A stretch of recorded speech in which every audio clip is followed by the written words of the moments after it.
doing? Doing awesome. What's up? What's up? I just brought everyone in at once, and we're just going to go from there. So, Rich might be joining. I just sent him the link, so give him a minute. But anyway, what's going on, guys? How we doing? We're doing good. Awesome. And Life's great, man. Let's go. yeah, before we start, Dylan, if in case if you don't come on, or if you do want to come on, we want to say happy birthday, man, from all of us and your coworkers here at Driving to the Top Productions. We hope you enjoy it. Dylan is doing a money milli maker draft right now on DraftKings with a couple guys. They're all in the same room. They're all drafting right now. So that is what Dylan's doing. I did pop in and say hi. I tried to bring them guys all over here, but it didn't work. Awesome. So, Jamie, backstage, you were talking with John about wrestling. Yeah, we were. That talk. Rich, what's going on? Hello, boys. Hey, Rich. Hey, yo. How's it going? Good, good. Jamie, you want to re-ask your question to John? It's his open sports night. Yeah, so John, as we were talking backstage, and obviously we know in WWE there's a kind of a scripted well, everything's scripted in the WWE, but we don't need to let people know that. They can basically see that with their own eyes. Anyway, I was asking the whole Dirty Dom Mysterio and Liv Morgan situation. You said that you think that she's using him, and tell our live audience what you told me, why you think she's using Dom. Yeah, no, I appreciate it, Jamie. Thank you. So, no, it's obviously one of these things. If you watch the product right now, it's obviously we're out of a VKM product. We're definitely into a new Paul Levesque, Nick Khan era where everything counts, the breadcrumbs matter, and everything in the background should be at the forefront, right? So they want us to watch here, but always want to look aside from whatever's in front of you. You always look at the big picture. A lot of segments with Finn. Damian Priest caught Finn in the clubhouse, the Judgment Day clubhouse, by himself with Liv walking out. Also, there was a segment where everyone in the Judgment Day put their hands up, kind of in like a team member kind of thing. Finn slid the hotel card for Liv's hotel room out from underneath. And also, it's very surprising to Dom, if you look at his face, where everyone's getting his clothes. Like, I don't know how she gets my coats, my shirts. It's Finn Balor grabbing those out of his locker room. So it's very apparent at the end of the day, Finn Balor is very jealous of Damian Priest with his Money in the Bank cash-ins, with even holding the briefcase, now being World Heavyweight Champion on Raw. Finn obviously never got a rematch for the title he lost so long ago, which God, with him re-signing a 5-year deal, I hope that happens. So it's obvious that Finn right now is very jealous and blowing up the Judgment Day from the inside out. And eventually down the road, you're probably going to see, after SummerSlam, moving into the 2025 year on the road to WrestleMania, Finn Balor with the valet of one Liv Morgan. If you remember right, if I remember correctly, when they were doing all this mixed tag stuff and that little tournament they had going and all that, Finn Balor and Liv Morgan were a team. Yes. Yep. Long-term storytelling, baby. The trademark of Paul Levesque. I love it. It's awesome right now. Yeah, and it's just going to get better as we get into the Netflix thing coming in October, because he's already said the PG era is over. CM Punk for wrestling fans on Netflix is going to hit like crack. This dude on his pipe bombs on a microphone is going to be amazing. Week 1, I'm telling you, bring your popcorn, get a cold beverage. It is going to slap and be amazing. Twitter is going to be on. You thought social media was big right now with WWE. It is going to be on fire with them having a Netflix with a TV 14 rating. Amazing. Amazing. Yeah. They're going to be able to drop. They're going to be able to drop F-bombs. Everything, whatever they want. I mean, I would think that for some point, I would think like you're not going to go egregiously crazy with just every other word, because they're not, no offense, a la AEW, because they can do it. So they just kind of drop those bombs. But when needed, I think it's when it's needed and called for, I think it'll make sense, and it's that much more. And now I don't have to watch Fox, USA, and all this other stuff where people are trying to talk and they're bleeping out the crowd. And I miss half the promo because the network is bleeping them out. So watching Netflix is going to be a breath of fresh air in 2025. I guess violates community standards today is a good shirt to have on. There you go.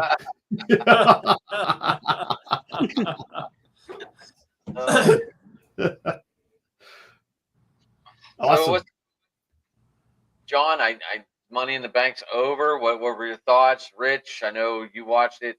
Jason, you're quiet down there tonight. Do you watch wrestling at all?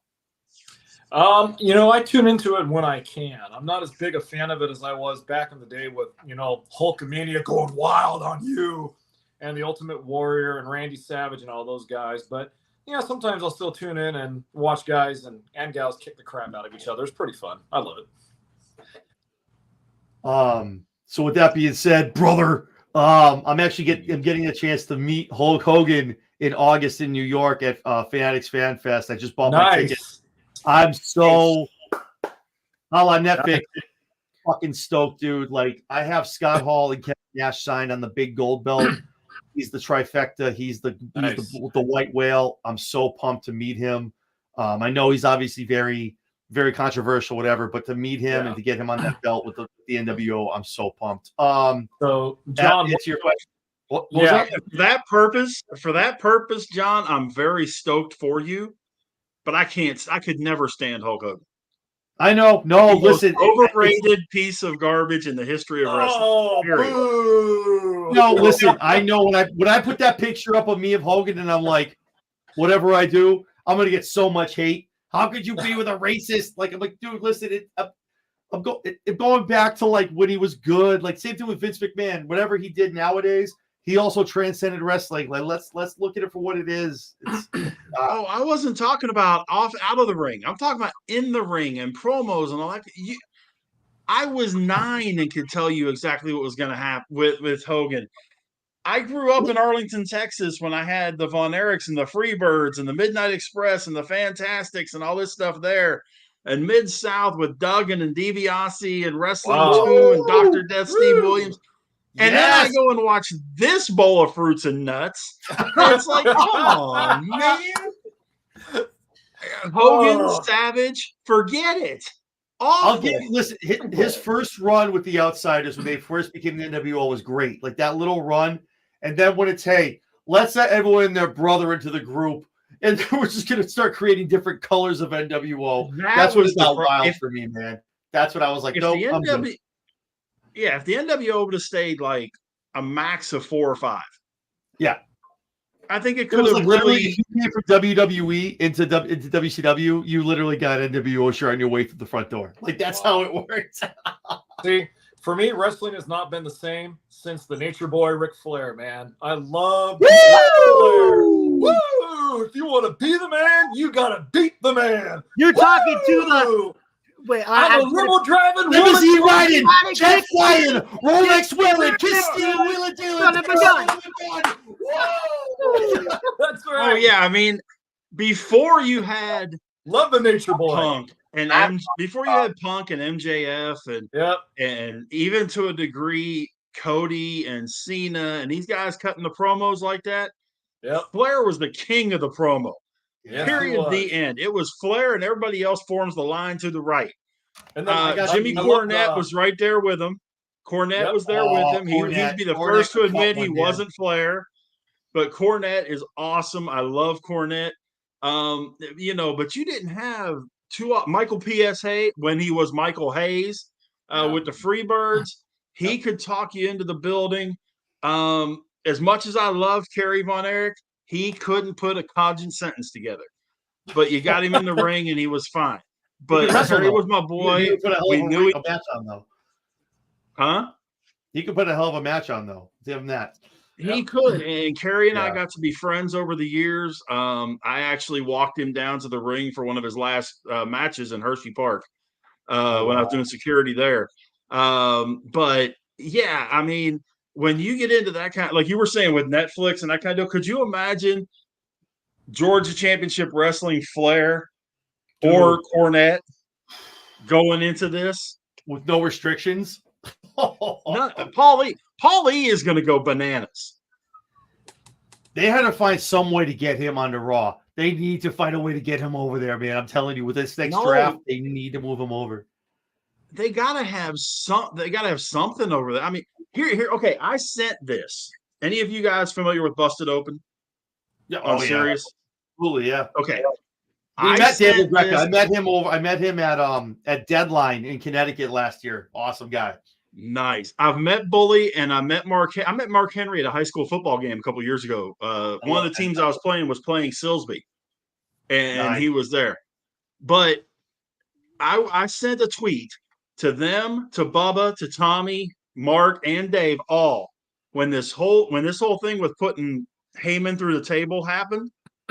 I said, okay, guys, you can talk about this all you want, but it fits perfectly. You want to talk about who's coming back to get these guys? Reigns, Punk, Lesnar. Oh, dude. I don't know about Brock, man. That's a tough call. He's if Public Enemy number 1 is VKM, Brock's 1A, man. That's tough. I don't know if they want that. They don't want that smoke, man. I don't think they want it. Who's the one guy in the company that can control Brock Lesnar? I know, but he needs to be cleared. They got to clear him out of all this, whatever's going on in the back. They don't talk about it anymore, but they need to clear him, and he needs to have a wash away kind of bleach record thing where he's good. So I love Brock Lesnar. His last run was amazing.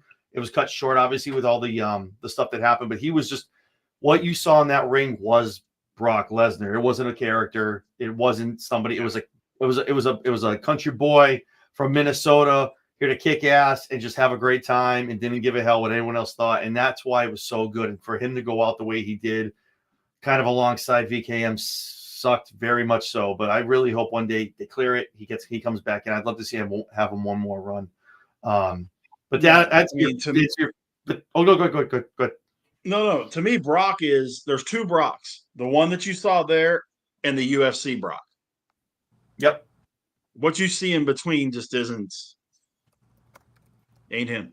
Yeah, that was a character. The next big thing stuff, that was all character. That last run was Brock Lesnar. That was him with the cowboy hat on, the vest. I loved it. It was awesome. Mm-hmm. To answer your question, Money in the Bank, definitely not one of the best PLEs. Probably every year you need to have a PLE that bridges. You need to get to the next level, the next PLE. Unfortunately, this was the one. The Drew McIntyre briefcase stuff, we can argue it probably till we're blue in the face. I don't know if it was the right call for the ending. You could have done that without involving the briefcase. Just personally, I like having that added look where the champion's always looking behind them. But it also makes sense where I also called Tiffany Stratton a long time ago winning that briefcase. And now the focus is all on her, which she deserves. I think she's gotten lost in the sauce over the past couple of months in her call-up. So the briefcase makes sense. The Drew McIntyre storyline and the CM Punk storyline, I don't know if any match that they can have at SummerSlam, Bash in Berlin, Survive, I don't care where it is. There's no way there's going to be a match as brutal as need to be had what these two have with each other. You could have first blood, last man standing, I don't care. Both these boys need to have the Crimson Mask getting stretchered out of that arena because they need to beat the living hell out of each other.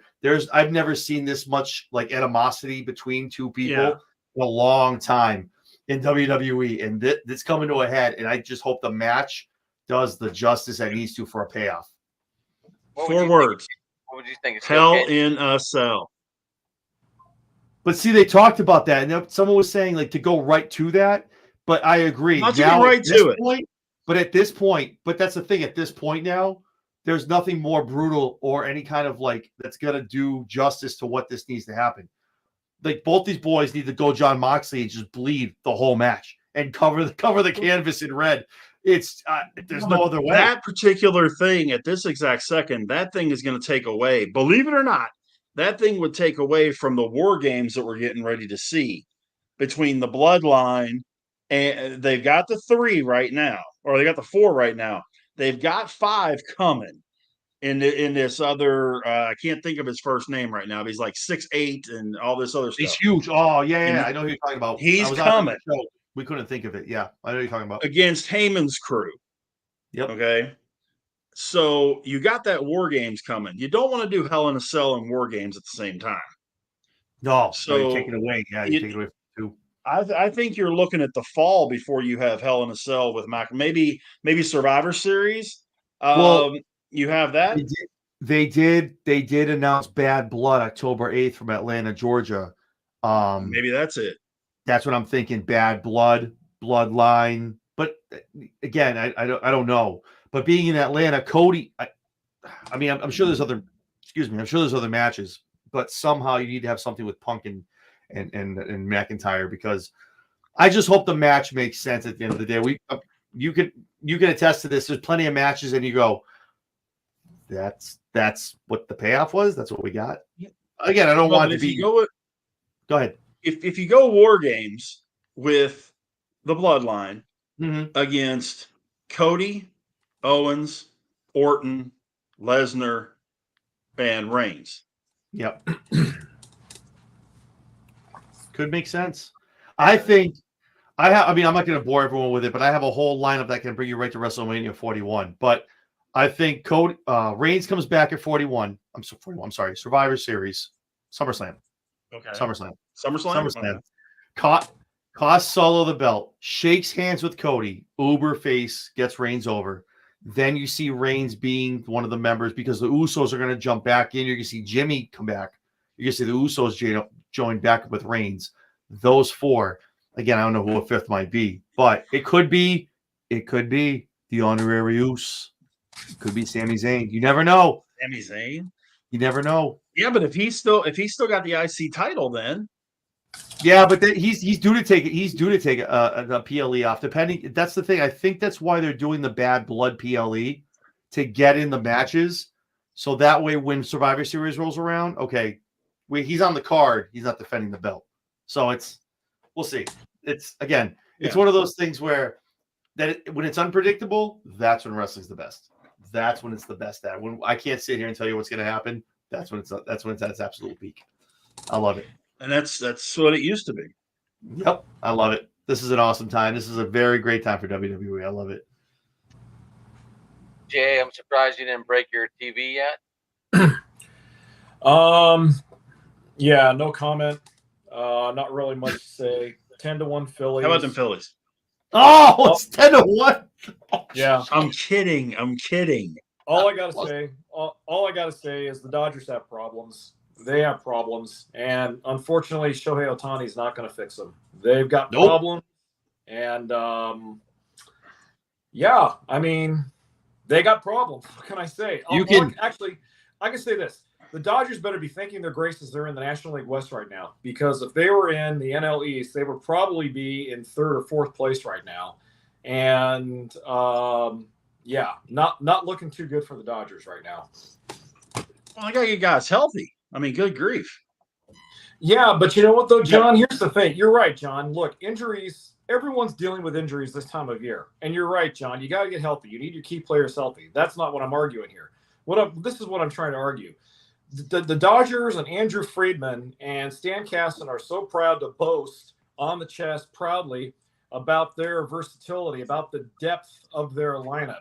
Yet when you take a look at the depth of their lineup, it is the worst that it has ever been in the Stan Kasten, Andrew Friedman era. Their bench right now, you mean to tell me you're going to go into an October series with Kike Hernandez, Jason Hayward, Chris Taylor as your main options coming off the bench to deliver a clutch hit when you need it the most? Yeah, I'm sorry. Doesn't fly. Dodgers. Aren't those the same guys they've had the last 2 years? They are. Unfortunately, though, Rich, those same guys have had the last 2 or 4 years have declined steadily each of the last 2 or 4 years. The Dodgers have basically put all their eggs in one basket while trying to make sure they didn't get outbid for Shohei, when what they should have been doing was spending bulk of their payroll. They knew they were going to get Shohei regardless. They should have been spending most of their efforts also in shoring up their bench, because everyone says, well, the Dodgers need another star player in their lineup. The Dodgers need another star bat in their lineup.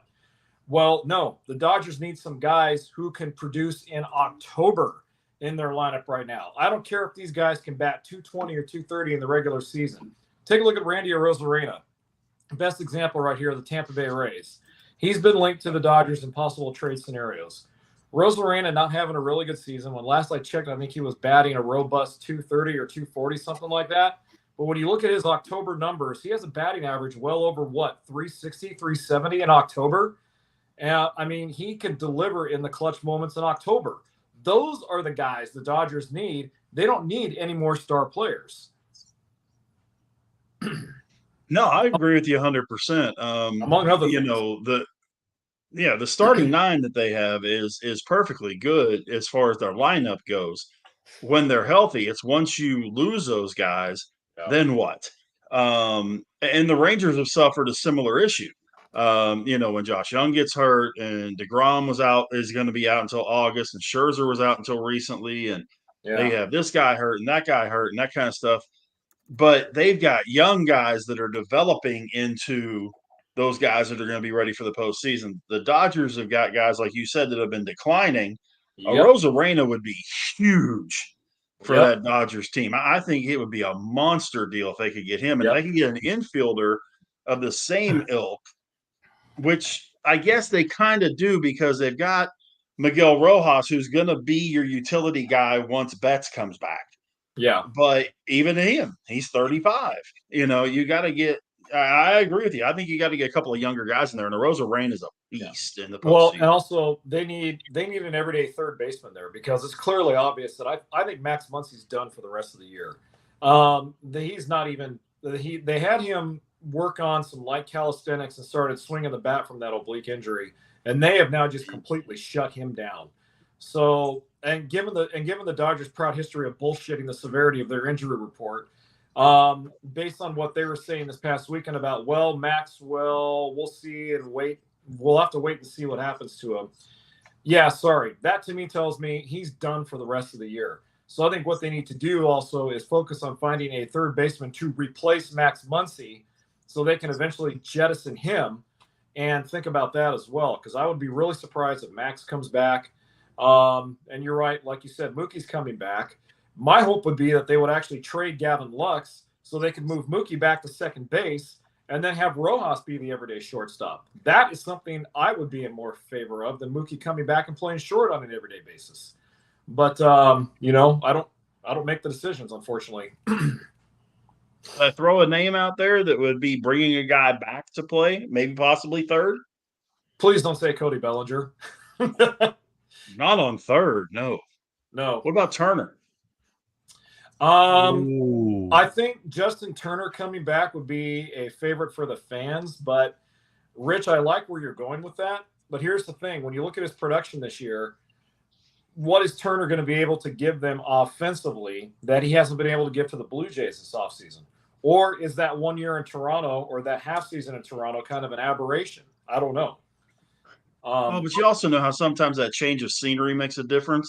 Yeah, I do. And also too, Justin Turner took what he did in Boston.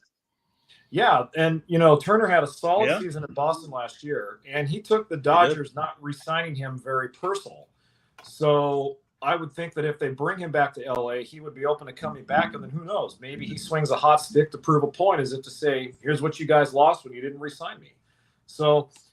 But yeah, and also Rich too. Another good point about bringing Turner back is he's no spring chicken anymore, but he would solve a problem, which is another everyday third baseman that can still play the position. So yeah, I think that could be a feasible addition to them. Here's another one that he's gonna be he's eligible for a qualifying offer. I just don't know if they're gonna be dumping people. What about Heimer Candelario? I don't. He can play third. He can play third. And he hits. Yeah, he can play third and he can hit. Yeah, you're right.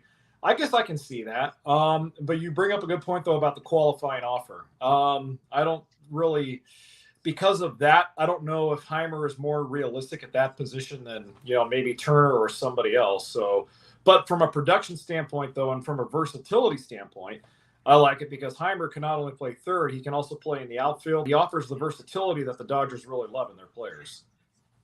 Well, and that's where the third guy I was thinking of, because he's a former Ranger. He's won a Gold Glove at shortstop, but he plays a hell of a third base. He just doesn't hit real whole lot. Is Isaiah Kiner-Falefa? You know, I've heard Kiner-Falefa Yeah, former Yankee. Yep, former Yankee, former Ranger. Yep. Mhm. I've heard Kiner-Falefa linked to the Dodgers, Rich, and that honestly is not too far out of the realm of possibility because he's also one of those guys that the Dodgers look at and say to themselves, here's kind of the diamond in the rough, the guy flying under the radar here, so to speak. And a lot of Dodger fans think that to get a quality third baseman in there, they need a guy who has to club 35 or 40 home runs. No, they don't. They're going to get that power production elsewhere in the lineup from Will Smith, Teoscar, Shohei, Mookie, and Freddie Freeman. They have the power in the lineup. They just need a guy who can man the position defensively, slap a couple of hits down the third base line, go opposite field every now and then, and get on base. And if Kiner-Falefa can do that, which I think he can, then yeah, he could be a very good, solid addition for him. John, what do you think the Red Sox are going to do? I know they're kicking ass tonight, but they are playing the A's. I don't know, man. Oh, Well, 5 of us and 4 other guys could beat the A's. While stealing I was 20 waiting- I was- bases against the A's. Way to get JB going. Here we go. This is here we go. The Listen, 5 of us and wait, 4 other guys could beat honestly- the A's. Come on. yep. John, Honestly, the way the listen, Red Sox play with how they steal so many bags is how I want the Yankees to play too when they're not hitting a bunch of home runs. honestly, They play an exciting brand of baseball. The modern day with the bigger bases. You got to take advantage of that. Speed, speed, speed. not for nothing, Jamie is not wrong at all. I think nowadays is like one of the modern day. You need to. It's like basketball; they don't call a lot of fouls. It's football where the flags are less. Baseball with these big ass bases, they need to be stealing. Teams need to be running and stealing a lot more with that much more room and surface area to get out. Sox wise, listen, this is bold. Nothing. Let it go. This team is already going way over expectations. They look amazing. Cora is doing an amazing job as usual. It's going to suck next year with him gone. I don't know who they're going to bring in as a manager. And it's BS that the ownership is like forced AC out of there. But they're doing great. Not awesome, but they're doing way better. And it sucks being up here in the Northeast. And Jamie, I mean, obviously where you are, it's not a big Red Sox like strong like place, but up here, a lot of people, Red Sox third place, and they're on like 2 games in back of the. Put your pink hats away. You guys thought they were going to suck all year. Shut up. I don't want to hear anything out of you until 2025. Shut up. You thought they were going to be in the dumpster, in the can. I don't want to hear it. Hey, Devers is awesome. Hulk is awesome. He has been even like 2 years ago when they were trying to put him in starting. He's where they wanted him to be. I think they could actually make a decent push to the wild card if they get in. Who knows? A la 2 years ago when they make the ALCS, you never know what can happen. Alex Cora knows how to turn a team on. He knows how to get these guys going and hitting all in the right cylinders. The pitching is strong when it needs to be. Pivetta just had a no-hitter until the 7th inning about a week, 3-4 days ago. But again, Pivetta is one of those guys, no-hitter one day, next start 6 home runs. So he's not someone you can bet on consistently. But I think this team is doing a lot better than what a lot of people thought. They're awesome to watch. It's a young group.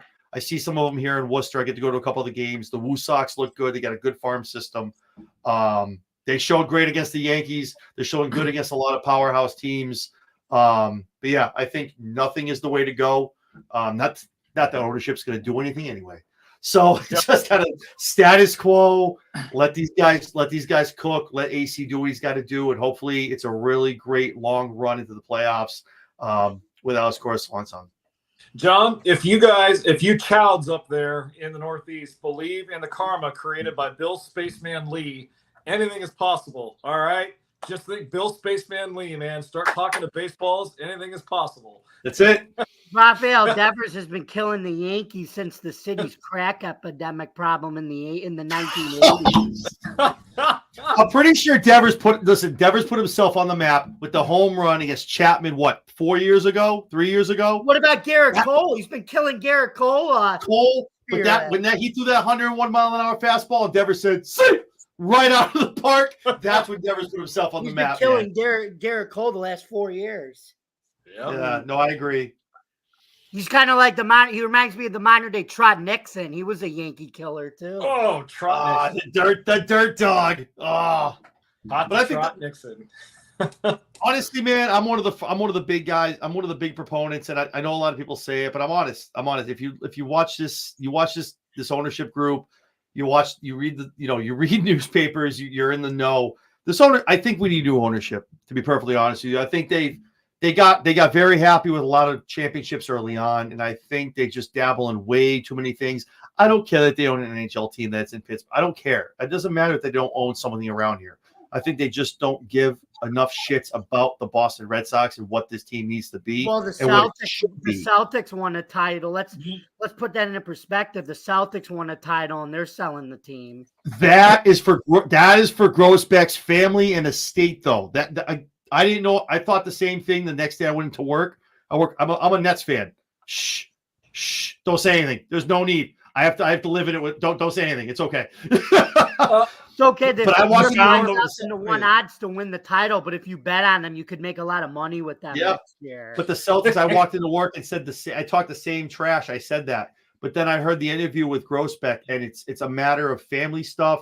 Wick only owns 2% of that team. It's wild what's come out in the past 48 hours, like how much he really doesn't own. It's estate, family stuff. Like they want to get rid of it. I agree, Jamie, but the Sox, I feel like the Red Sox are just another page in the portfolio of John Henry, and it pisses me off. And they were great when they first got here. Let's bring it. Let's get a championship to Boston. Great, yeah. But they got them, and now they don't care anymore because they got the rings. They have that to back it up. And it's just like we need some new blood here. And unfortunately, like I said, Cora knows it. He's leaving. I don't know who's going to take over this team as skipper. But I hope with the skipper leaving, I really hope down the road Henry sells this team. Even though they are playing an exciting brand of baseball right now, though. But yeah, that's why it sucks with Cora leaving. Who knows what's going to happen next year? I mean, I would hope Varitek would be the next guy in. I really hope that he would be the next. It would make sense that he's a player's guy. That would make the most sense, but ownership's stupid. They'll go hire some young 23-year-old who's all about analytics and knows to pull the picture in the 4 2/3 innings because he's throwing 44 pitches and he can't throw a fastball 36% of the time if it's on a 4-2 cut. I'm just sick of all the analytics. I'm sick of the science boys. I'm sick of it. Let the guys play. Let the coaches coach. Let the players play. I'm old school. I'm going to be that guy. I'm not. I'm not shaking my fist at the clouds. I'm not. I'm going to be 40 this year, but it's sick when I see them pull a picture this this early when the numbers don't make sense. It's just the pitcher comes into the dugout and you go, "How do you feel, skipper? Coach, I got one in me. Let me go out there and get those out." That's what Carlos Rodon does before tonight. He just said, "I got one more. Let me finish it," and he goes 5 innings. Thank you. That's what you need to do. And I think John Henry, whatever, as old as he is, it's funny that he's into the analytics as much as he is. The fact that Bloom left should tell you a lot of stuff. Chaim Bloom was into analytics all day. Look what he did in Tampa Bay, and he couldn't do it here in Boston. Let that speak volumes for what this ownership is right now.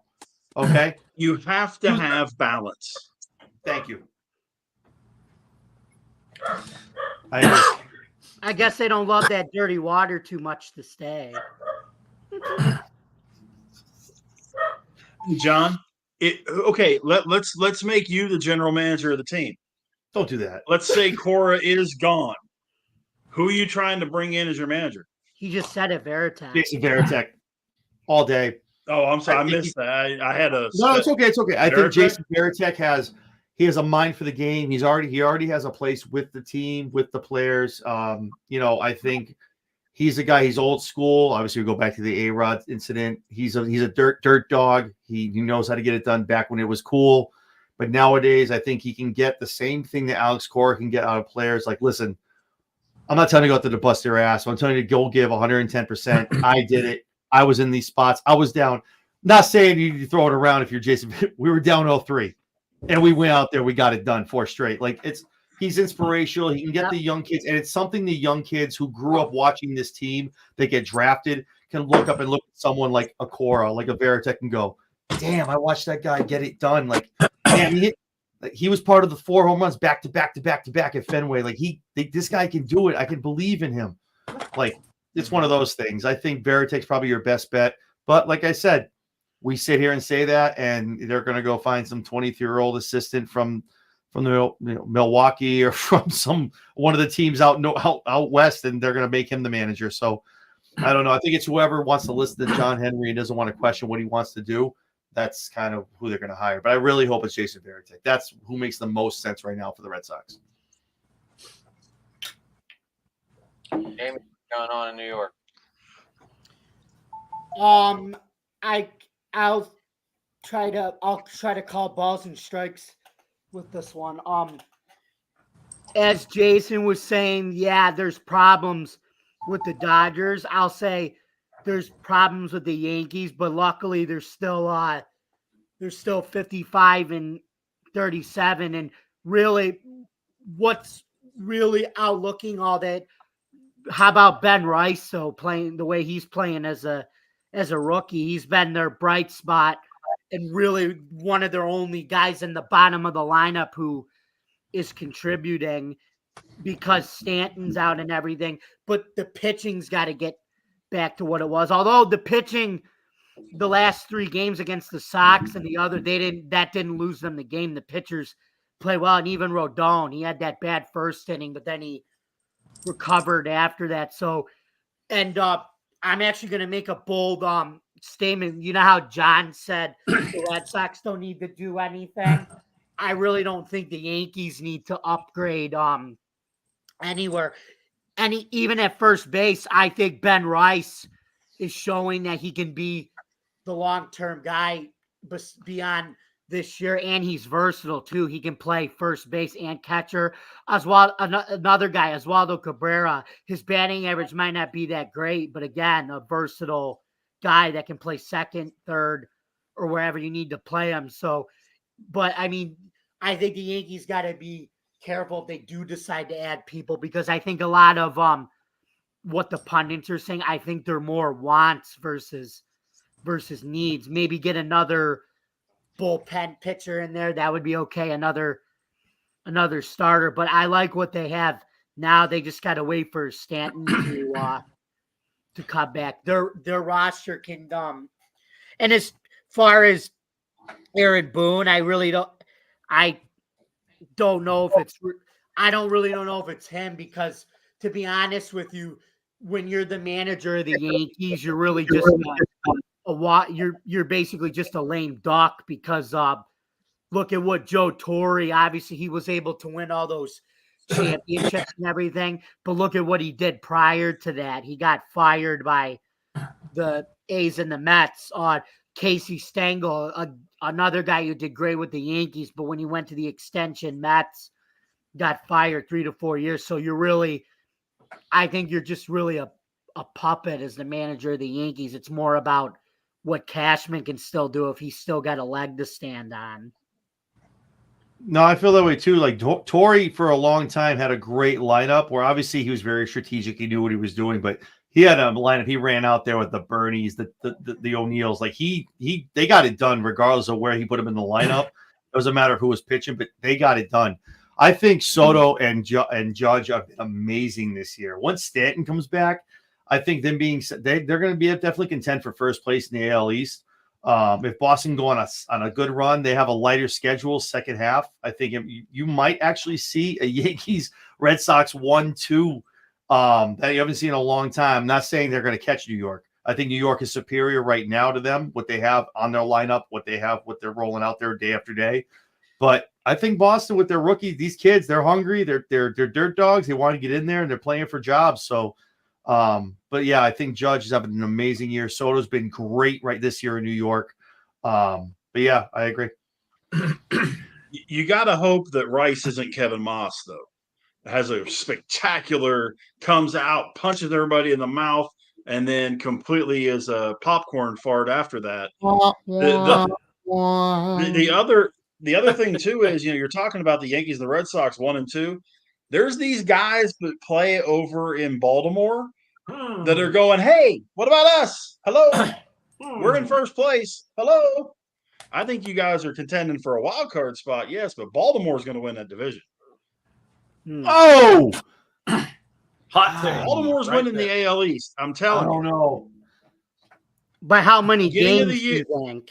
Yeah, it's gonna By come how down to many like the last 2 weeks if they win that. It's gonna be a 3-way race. Three. If the Red Sox get hot. I'll say 3.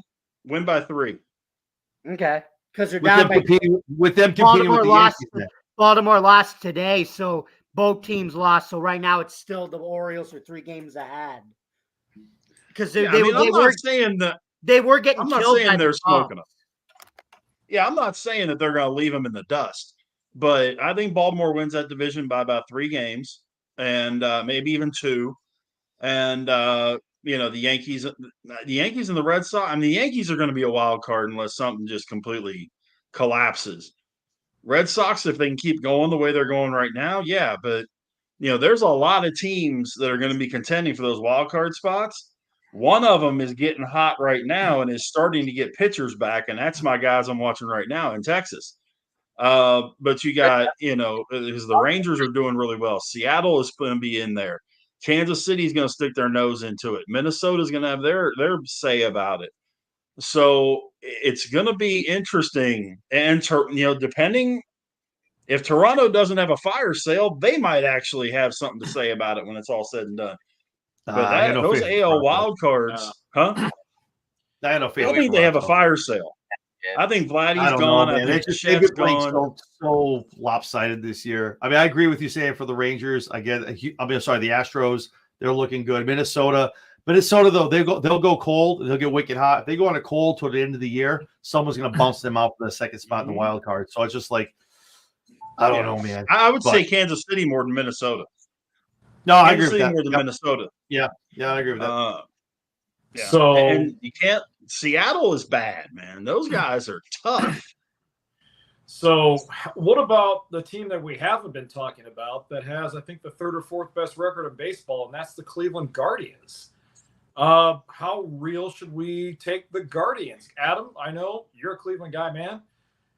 The Guardians have what, 4 or 5 All-Stars this year? I mean, how real should we be taking the Cleveland Guardians? I think Stephen Vogt right now, their manager, should get be in first place there for Manager of the Year. He's done a fantastic job with that Cleveland ball club. What do you guys think? Stephen Kwan is on fire. Yes, Steven he hit the is. Kwan. Obviously, don't have to say anything about Ramirez.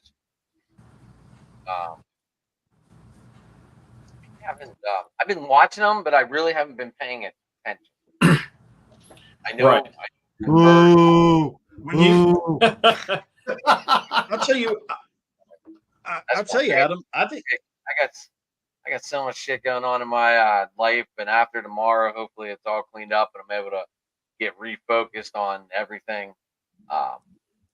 So these trees in my backyard, my neighbors got me on obstruction and commissioner. No, the Guardians have been the one team to kick the Twins right in the teeth, man. Keep them in second place. Like as much as the Twins are like, yeah, we still nope. The Guardians, they get hot, they stay hot. They'll lose a couple here and there, but they're streaky. They win. The big thing is with them, they're not going on winning streaks. If they're winning series, and everyone knows that if you can win the majority of your series, you're going to be successful. So the Guardians are for real, man. Like I like them. I like up by 5. when you look, they've got Naylor going out there, and Jimenez, and guys like that. Yeah, they've got the bigger name. They got the Kwan and they got the Ramirez and that. But man, I'll tell you what, I would not want to see Cleveland in the playoffs. No, no. Would not want to see them. Because they could very easily get with Bybee and the other guys they got in the rotation. I mean, you figure they sent Tristan McKenzie down. Think about that for a hot minute. They sent Tristan McKenzie down. Well, they also have probably the best closer in the game in Emmanuel Clase, too. Clase is about as automatic as they come in the 9th inning there, guys. Yep. You're right. 100% Most likely right. right now in MLB. Absolutely. What's going to be interesting for me looking at Cleveland going forward here is Is Chris Antonetti still the GM, or do they have another GM? Yeah, you have to ask Adam. Adam, is Chris Antonetti still the general manager of Cleveland? I'm looking. So where I'm going with Attention to these names. I'm looking it up. Unfortunately, Sorry. Where I'm going with this is I'm going to be interested to see what Cleveland's front office does in the days leading up to the trade deadline. Are they going to be a little bit of a buyer, or are they going to do a Nick combination Chernoff. buy and sell? Are they going to be a little bit of both? Because I mean, they got to know the situation they're in right now, which is a really good one. And I mean, if they are serious about contending, as good of a ball club as they are, if they can get one more quality bat in that lineup, that quality bat could put them over the top. Now, with that being said, the options out there at the trade deadline are going to be few and far between. With all these teams in wild card contention in both leagues, there aren't going to be as many clubs selling at the deadline this year, or as eager to sell as they have been in the past. So the pickings in the barrel are going to be real slim this trade deadline. There are going to be a lot of clubs that are going to have to cherry pick here and get creative with trades if they want to stay in contention. That includes Cleveland and everybody else. Yeah, Mike Chernoff's the the Guardians GM. Got it. Okay, thanks. But somebody that I could see Cleveland picking up that I think would be if the team is willing to get rid of him, and depending who Cleveland would give up for him, that I think could make a pretty sizable difference. You're talking about that bat is Ben Rooker from Oakland. Oh, Brent Rooker, yeah. Ooh. Yep, he's been a quality bat for Las Vegas. Yep, that would be a good pickup. Quality stick, good glove, power. Honestly, I think this is going to be probably one of the quietest trade deadlines I think we've had in a long time. A lot of teams are probably looking to fill like a bench, utility guys. I feel like a lot of teams are the ones that are up top there. You would want to make moves back in the day. Where you're like, oh, what are they going to do? They're not going to do anything. Right. I feel like they're just going to run status quo, go in, maybe grab a guy from the bench when the rosters expand in a few months. Right. But, yeah, man, this is good, man. Baseball's fun again. I don't know if you guys like I like the pitch clock. The games are a little quicker.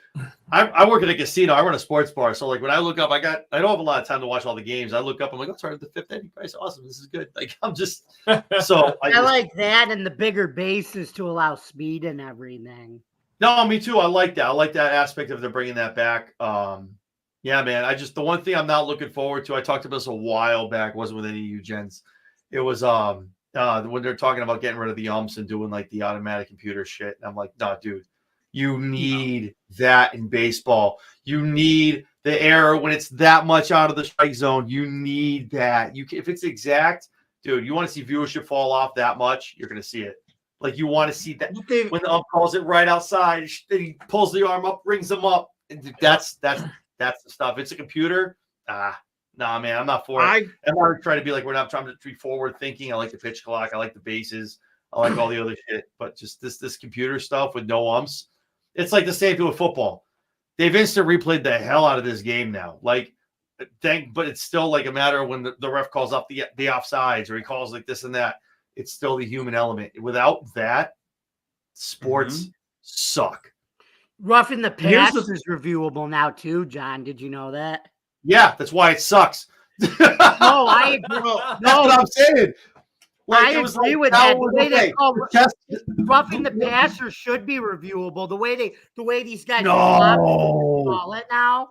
No, but these guys flop now and they call Roughing the Passer. It's real simple. Let them hit the quarterback. What? Don't protect Aaron Rodgers. What are you doing? It's real simple. Let them hit the damn quarterback. Listen, tell you what, Jamie. Tell you what. Let them review that, and then next year they can put flags on the QBs too, and they can do that as well when they run around when they catch the ball. Because that's where we're going with the NFL. Flag football is the next damn expert of the NFL. I'm telling you, dude. You don't understand. Roughing the Passer has been a terrible call for years. It's gotten to this point where it needs to be reviewable because the guys just flop and they call roughing the passer. No. We're missing the point. You want to review it? It's real quick. Did he pick him up? by his ass and drive his head into him? No. Okay, then guess what? It's a sack. Like, that's what it is. You're taking away from the guys like Nick Bosa, Joey Bosa, all these edges that get a guy clean 1-2 in the chest, and the ref goes, nah, too good. I think Rich. What are you doing? That's what this guy trained for. That's what he runs the combine for. He was a college for, like, to knock the quarterback in the head when the guard misses attack his block and that guy gets in. That's what that is. And it That's pisses why me if off. you review roughing the passer to get the call right, it makes it more transparent if you get it right or not. I think Rich wants If to say you something let the quarterbacks get hit, they should. Jack Lambert said 40 years ago the quarterbacks should wear skirts. And I swear to God, that's where we're getting to that point. You said the flags, they're going to have the little flags around their little cheerleader outfits. And I'm sure you've seen these comedy bits where the guy picks up the quarterback, lays him down on the pillow and all that. And he still gets flagged because he hit him too hard. No, it's football. It's a collision freaking sport. You're supposed to hit people. I understand bigger, stronger, faster. I get this. But I've said this to people before. And the other thing with baseball, I'm going to get back to it in a second. The sacking of the quarterback, I get. Don't go for the knees. Okay, fine. But you've also had quarterbacks and wide receivers. But quarterbacks and wide receivers both have publicly said in NFL polls, you can either hit me high or low. Hit me high. Okay, fine. Don't hit him in the knees. Knock him. Hit. Now, don't lead with the helmet. I get the leading with the helmet. Spearing, no. That's why you rugby style tackle. You can't win with the helmet. Hit me high, but make sure it's below my neck, and make sure you're not driving into my chest plate with your helmet, and make sure you hug me like a good boy, and you put me down that ground. There's so much like of the what Seattle they solved that. The Seattle solved the lean with your helmet problem in 2014. They went to the rugby style tackling, and that's how they won the Super Bowl against Denver. No, the thing that I'm saying is crown of the helmet. Okay, I get that. The thing of hitting them with your helmet, or the ever popular one of you swat at the ball and your hand grazes the face mask, and it's 15 yards. Horse crap. And that's why you make that play reviewable, and then they overturn it. That will be that's right. But if you weren't concerned about that and you could just hit the flipping quarterback like it was meant to be, then you wouldn't have that's my point. I get it. We're going to review this totally get it. We field. all want to see the quarterbacks get hit, but if you can actually change a call in the roughing the passer that was BS and you make it right, what's the difference? It ends up being the right call anyway. Well, what's a BS call when he misses when he misses the block and the guard gets in and knocks his ass down? When the linebacker knocks his ass down, what? Because he drove him into the ground. Like, is that what's the BS call though? Like, what's he supposed to do? Gently grab him around the waist, bring him up, and put him down on the turf? What is that? He's supposed to slow down from his stance and make sure he touches him and knocks him over. That's football. That's why I think the UFL got it right with that universal challenge where you could challenge anything. Well, The Rock needs to become the commissioner of the NFL so we can get this all right. Dwayne Johnson can make everything right, and we win with everything. But honestly, though, if we're going to do this much reviewing and this much looking for, again, it was supposed to be 2-minute review that ends up being 3 commercial breaks. Get rid of the refs. Have the guys watch it from up top in the suites. Then when there's a penalty, call it, review it, move on. Forget the flags. Why are those guys on the field? To look cute? They're getting jacked up looking like linemen anyway. Why are they down there? Just if it's all going to be reviewed anyway, just have someone in the suite go, okay, cool. That was that. That's pass interference. Let's look at it in the film. Roughing the passers now, it's the same thing with that. That's going to be reviewed upstairs. That's not going to be challenged. Everything's going to be reviewed. The other thing about roughing the passer. The other roughing the passer that just absolutely kills me. So many subjective calls now. That's why everything. That's football. That's football. That's the point of it. That's why there's referees, Jamie. That's the point of it. Right and wrong calls. Talk to the same 5-6 years ago, bro. Talk to these guys. Calls right. They're not transparent with these subjective calls. Same thing with Well, with once there's a I strike dearly- three and a ball 4, and someone walks in a run or doesn't get on the base. That's baseball too. It's the same thing. Subjectiveness is the reason why sports were so great for so many years when we watched Right, it. but now because we it's look at it and want to transparency. You smash wanna our get the ball televisions. right. That's the point. When you wrap up a quarterback, take him to the ground, and they expect you to change the laws of physics so that you don't land on top of the guy. Otherwise, you get 15 yards. There's a dang problem. There, when you have to defy the laws of physics to not get 15, that's a problem. You have to The have Major League gameplay Base- to get the call right, to get the call transparent and right. That's why. No, I to make the rule right is to change it that you can hit people instead of having 37 things you can't do to the quarterback. Instead of saying, okay, if you hit him in the head with your helmet, it's a penalty. If you put your helmet or your shoulder pad in his knee, it's a penalty. Otherwise, get better offensive linemen and save his butt. No, I Right, agree, Jamie. right, but I we don't all want know anyone to refs get are hit, and I don't want terrible at someone to that win for a game years.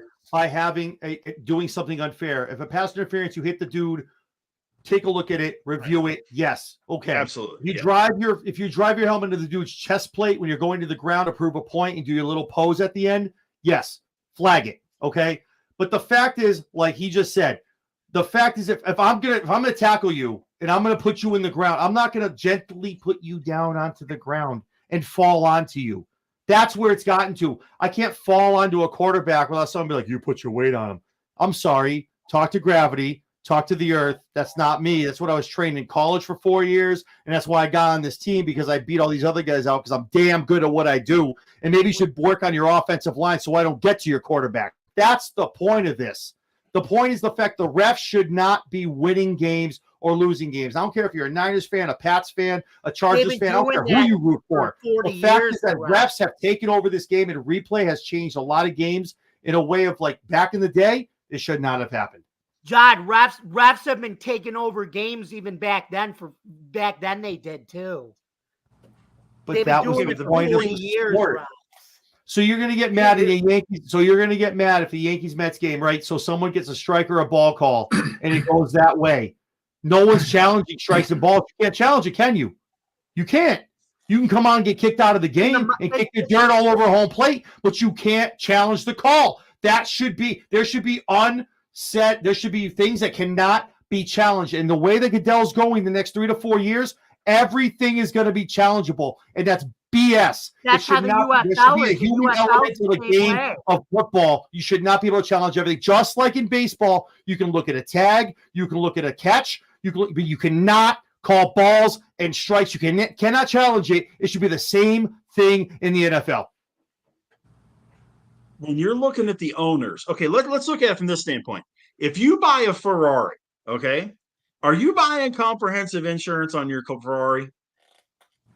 No, you're buying the absolute best insurance you possibly can. The highest paid players in the NFL are what? Quarterbacks. The best paid players in the NFL should be those 5 freaking guys standing in front of this quarterback that are protecting the Ferrari that's in Some the of them are. backfield. Deion Dawkins is one of the highest paid offensive linemen. Trent, Whoa. Offensive Trent lineman. Green. I'm saying highest paid player. Players. Receiver, running back, defensive end, whatever. Your Your offensive offensive linemen lineman. get paid $84 million to $66 million a year now because they're not paying the running back anymore. So yeah. Yeah, but Jamie, are they still making Trevor Lawrence money? Are they still making Patrick Mahomes money? Are they still making Are they even making Devontae Adams money? Like my boy LA Knight. None. Well, yeah, of course not. They're not going to make more than Trevor Lawrence and Patrick Mahomes because they're the faces of the NFL. Of course not. They're Okay, going but to. if It's you just don't so much have the that best they all offensive balls and you can't linemen, even touch them. right? If you don't protect them, they're not going to be the face because they're not going to be around. Can we honestly all sit here, not even caring about whatever team we root for? Honestly, I'll throw out the Niners. Everyone, I'll throw out team. Mahomes, certain guys. I'm sure Caleb Williams is going to get his calls this year too. These refs protect the quarterbacks. Okay, I'm not trying to get an argument about anything. I'm just saying the quarterbacks get way too much cushion. Okay, the point of what you get out with college, you get hit, In the NFL, you get hit. Big boys line up, they block, they get through, they hit you. That's the point. If you can't run, you're done. My point is, I've got all else. Pass interference, whatever, holding, whatever the hell you want to talk about. Not even the Tom Brady rules. These quarterbacks are so babied. Have no idea. And I'm not going back to the leather helmet stuff. These guys don't know what pressure is because all they do is they run 3 miles. Patrick Mahomes has it down to a T. That's why he's going to win 4 more Super Bowls if we keep this way. He knows I run up far enough. I get flag. Josh They've got Allen it down. I'm stopping LeBron it. James in the NBA. I know if I go this way, I turn around for my jumper. Foul. It can't be that way. It can't be like that because guys like Mahomes and maybe Williams, though he sucks. A lot of these guys are going to play the system and go above and win games when they shouldn't. I love Patrick Mahomes. He beat my team 2 times in the Super Bowl. I like Patrick Mahomes because you know why? He knows how to play the game. I don't know what the hell's going on behind me right now. I'm going to take care of that light. You guys keep talking. Okay. I told Adam before. Caleb Williams, I got 2 words for you. Ryan Leaf. No, Ryan, that's not even in the same. That's not even comparable. Ryan Leaf had mental drug problems. Caleb Williams is an And Caleb intelligent Williams guy. doesn't? Caleb Williams wanted to get ownership of the team. Can I- as part can I of get his ownership of the rookie team that's Caleb drafted conversation. Williams has a football IQ. Ryan Leaf didn't have a football IQ. Caleb Williams sucks. Caleb Williams is a 6'5" Yeah. stack of stock. Okay, but when he leads the Bears to a 10-7 record with that defense and they make the playoffs, you heard me say that. Did you just say the Bears are going to have a 10-7 10 record? and They 7. were 7-10 Jamie, last year with Jamie, you Justin live the Fields closest and to me Miller. on Basically, everybody. all they had was a defense. So yeah, they could. Jamie, we're gonna make a bet right now. There's They no went way the 7-10 Bears win with 10 games Justin- this year. Justin No Fields way. quarterback last year. No way they win 10 games Tyson this year. Bagent at quarterback. They still went 7-10. You're smoking whatever Ryan Leaf had when he got out of the league. They're not winning 10 games this year. No way. They No, won I'm sorry. 7 with Tyson Bagent and Justin Fields last year. Caleb Williams is going to be crying in the sidelines when he takes his second loss in the row, looking at a coach do that you can think console do you him. think Are he's you gonna kidding me? honestly be worse than Tyson freaking Bagent, who was He's a going to be looking for his D2 private jet, walk-on? his ownership stock of the team. Oh, my God. No way, dude. He's not bad. He sucks. But he's not going to win them 10 games. With Maybe that- 8. their deep- with that Have you deep- seen their schedule? It's got DeAndre Swift as a Have you runner seen- now. They're going to be Jamie. able to run the ball down Jamie. the throw. Aside from Caleb Williams, Jamie, have you seen the schedule? Their I schedule got is the like schedule pulled up. I got the schedule pulled up. Let's play. Let's Pull it play a up. little Okay, game, pull okay, it up. guys? Let's play a game No, here. no, Pull sir. it up. Okay, let's You play go a little full game. game. You tell Opening me. night, they get Tennessee at home. L. Houston, right with at, Even at- with Will Houston Levis. on the road. Well, remember this. Derrick Hey, Henry's not on Tennessee write this anymore, down. but you got Will Levis. Are we writing this down? no, I am. Yeah, let's go. Go ahead, keep going. Okay. That week 1. Go ahead. Houston on the road. That's a definite L. That's an L. At Indianapolis. I think W. That might be a I'll give win. them that. That might be a Depends win. on I'll give him quarterback that with one. Anthony Richardson, but go Anthony on. Richardson, Jonathan Rams Taylor, at home. Michael Pittman. Rams at home. I'll give the Bears that. That's a W. That's a W. Rams AD. are kind of a cookie. The Rams are wishy-washy. You don't know with them. Who's next? Rams got no AD. He's done. Aaron Donald retired. That right there Yeah, tells you. yeah. Rams are trash. Carolina at home. That's a W. That's a W. That's a W. That's a W. Carolina, I think, At the will win 5. They'll be improved, though. At the Commanders. Probably a W. First-year coach, Dan Quinn. I'll give him a W. Ah, I'll give him a W on that one. What do we got, 2 or 3? All right. What do we have, 2 or 3 right now? 4-2. 4-2 right now. 4-2. That's a good start. Quiet right now. Why are you At quiet? Arizona. Arizona That's a sucks, loss. dude. Dude, I see Arizona twice a year play the Niners. They're not a cakewalk, bro. They're not. They're not a Arizona's cakewalk, terrible. dude. That's why they picked Fort. They were horrible last year. Nah, bro. They're not a cakewalk. That's an L. That's an Kyler L. Murray was Maybe New against the England Niners, that's a win. Not a no. New England They at have home. no quarter. They got Kyler Murray, but he's nothing special. Listen, I hate the Patriots. That's still a win for the Pats. With Drake, with Gerard Mayo as I'll head sit on coach. Drake. Hey, listen. They're gonna be run heavy. Mayo's gonna figure it out. Don't sleep on Gerard Mayo, man. Listen, I hate the Patriots. I'm telling you, He's a that's a commie, W. The man. Pats are not. Don't sleep on the Pats with that game. I'm telling I'll you. give the Gerard give the Mayo's Bears the just dub an on that. idiot. You're gonna give them the dub. Oh, I'm giving the Bears the dub against the Patriots. no. Huh? I'm taking Drake. Bears at Packers at Bears. L. Loss. Packers. You better say Vikings Packers at are gonna win. Bears. Vikings In at Chicago. Bears. L. Vikings. Vikings at Bears. L. Loss. Who's their Bears really at with Sam Detroit Dar- on Thanksgiving. But you think they're gonna Loss. you think they're gonna Loss. lose to the Vikings with Sam Darnold, who sees ghosts at quarterback?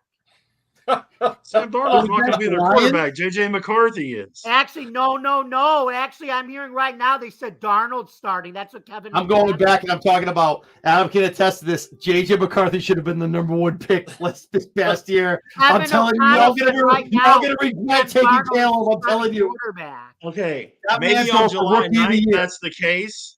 Maybe on July 9th that's the case. See me on September 9th when JJ McCarthy's the starting quarterback of the Vikings. Yeah. At Detroit on Thanksgiving, that's an L for the Loss. Bears. Detroit wins Loss. that one. At the San Francisco 49ers. Go ahead, Jamie. Say That's win. a I dare loss. you. That's a loss. Thank you. The whole world knows that's a loss. It's like that. Dare you. Detroit at the Bears. Loss. That's an L for the Bears. Okay. Seattle what's at what's the the Bears. record right now? What do we got? Fuck Seattle. The Bears got that one. Bears pull it out. The Bears get that W. What do we got as the record right now? With a win against Seattle, I got 1, 2. You're 5, 6. Six Six and wins. what? 1, 2, 3, 10. 4, 5, 7. Should be 6 and 8. 6 and 7. 6 and 7. Okay. No. We're One. almost done with the schedule. 1, 2. Did I miss some? 1, 2, 3, 4, 5, 6. 1, 2, 3. All right. I 4. guess I take it back. They're not going 10 and 7. I apologize. 6 and 7. That's 13 games. You don't got 4 more. I guess I was wrong. We only have one left. Chicago Jesus. and Green Bay. Green Bay. That's a loss. That's a loss anyway. Green Bay. Yeah, No that's winning. that's an L. Jamie, they're not winning 10, bro. I'm sorry. I've got them winning 7. Did you guys 7 see and 10, just like last year. Okay. I got them did you guys 7 see and what 10. What? Joe Burrow texted out the other day? That might actually be good enough to keep Eberflus. So back-to-back 7 to 10 years. I don't know. Oh, Jesus. That's the standard we're setting for Chicago. 7. Yes, we are, John. What are we unfortunately. doing? It didn't work for Belichick, and it's going to work for Eberflus. Like, what are we doing? Well, You know, John, Eberflus The bar is probably much has lower to in be- Chicago. Yeah. The bar is, listen, very low. It's going to be the same story, just like last year. They're going to have a great defense, but Caleb Williams is going to hinder them. John, one thing you have to keep in mind about the Bears, they have been running the front office for the last 8 years by Clark W. Griswold. Okay? That's what you got to keep in mind about the Bears. All right? Yeah, And Ferris Bueller's his assistant. Yeah. yeah, for real, dude. That's Clark Griswold is the executive. Ferris Bueller is the assistant vice president. And then you also have, let's see, what's his face from? Oh, yeah, you have Bender from the Breakfast Club, who's also the Bender- advanced scout. Wait, Bender who? Bender Rover? Bender No. from Breakfast Club. From the Breakfast Club. Oh, I John- thought it was Bender Rover. My You mess No, with the John bull, Bender. you get the horns. Yep. You mess with the bull, you get the horns. Look 'em Yeah. horns. Right. Arch Manning finally in college football 25, even though he said he didn't want it. I'm very excited for the new college game coming out. Not to Me get on that too. whole tangent. I'm so excited when. In the game. What was that? Did you guys see that? Arch Manning is in the game. I Yeah, just said that. I'm Adam. very excited for this game. I'm so glad they came to an agreement. I was doing that whole thing where you groom your guy up all the way for you import him into Madden. Dude, I'm so excited, man. Like, That's I'm how I so got pumped. introduced. That's how I got familiar with Aaron Andrews. Was NCAA Football 11 Road to Glory? She used Yep. to host that. Again, you You guys know all what live in I'm- different parts. You guys all live in different parts. I mean, Jamie, you're kind of close. You're the closest to me, but like here in New England, like no one up here watches college football. It's when they draft, they're like, who? Wait, good. Did he win? Oh yeah, good guy. They don't care if you're New England. They don't watch college football. I got a quick question. Did anyone see this yet? Yes. Yeah. Yep. It's not a bad idea. No, it's not. And Listen, The Super Bowl should not I love take Joe place Burrow, the man. first week of spring training. I love Joe Cool. I really do. He's the NFL. That's one thing with Goodell. Say what you want. I mean, whatever. They've grossed the most under him.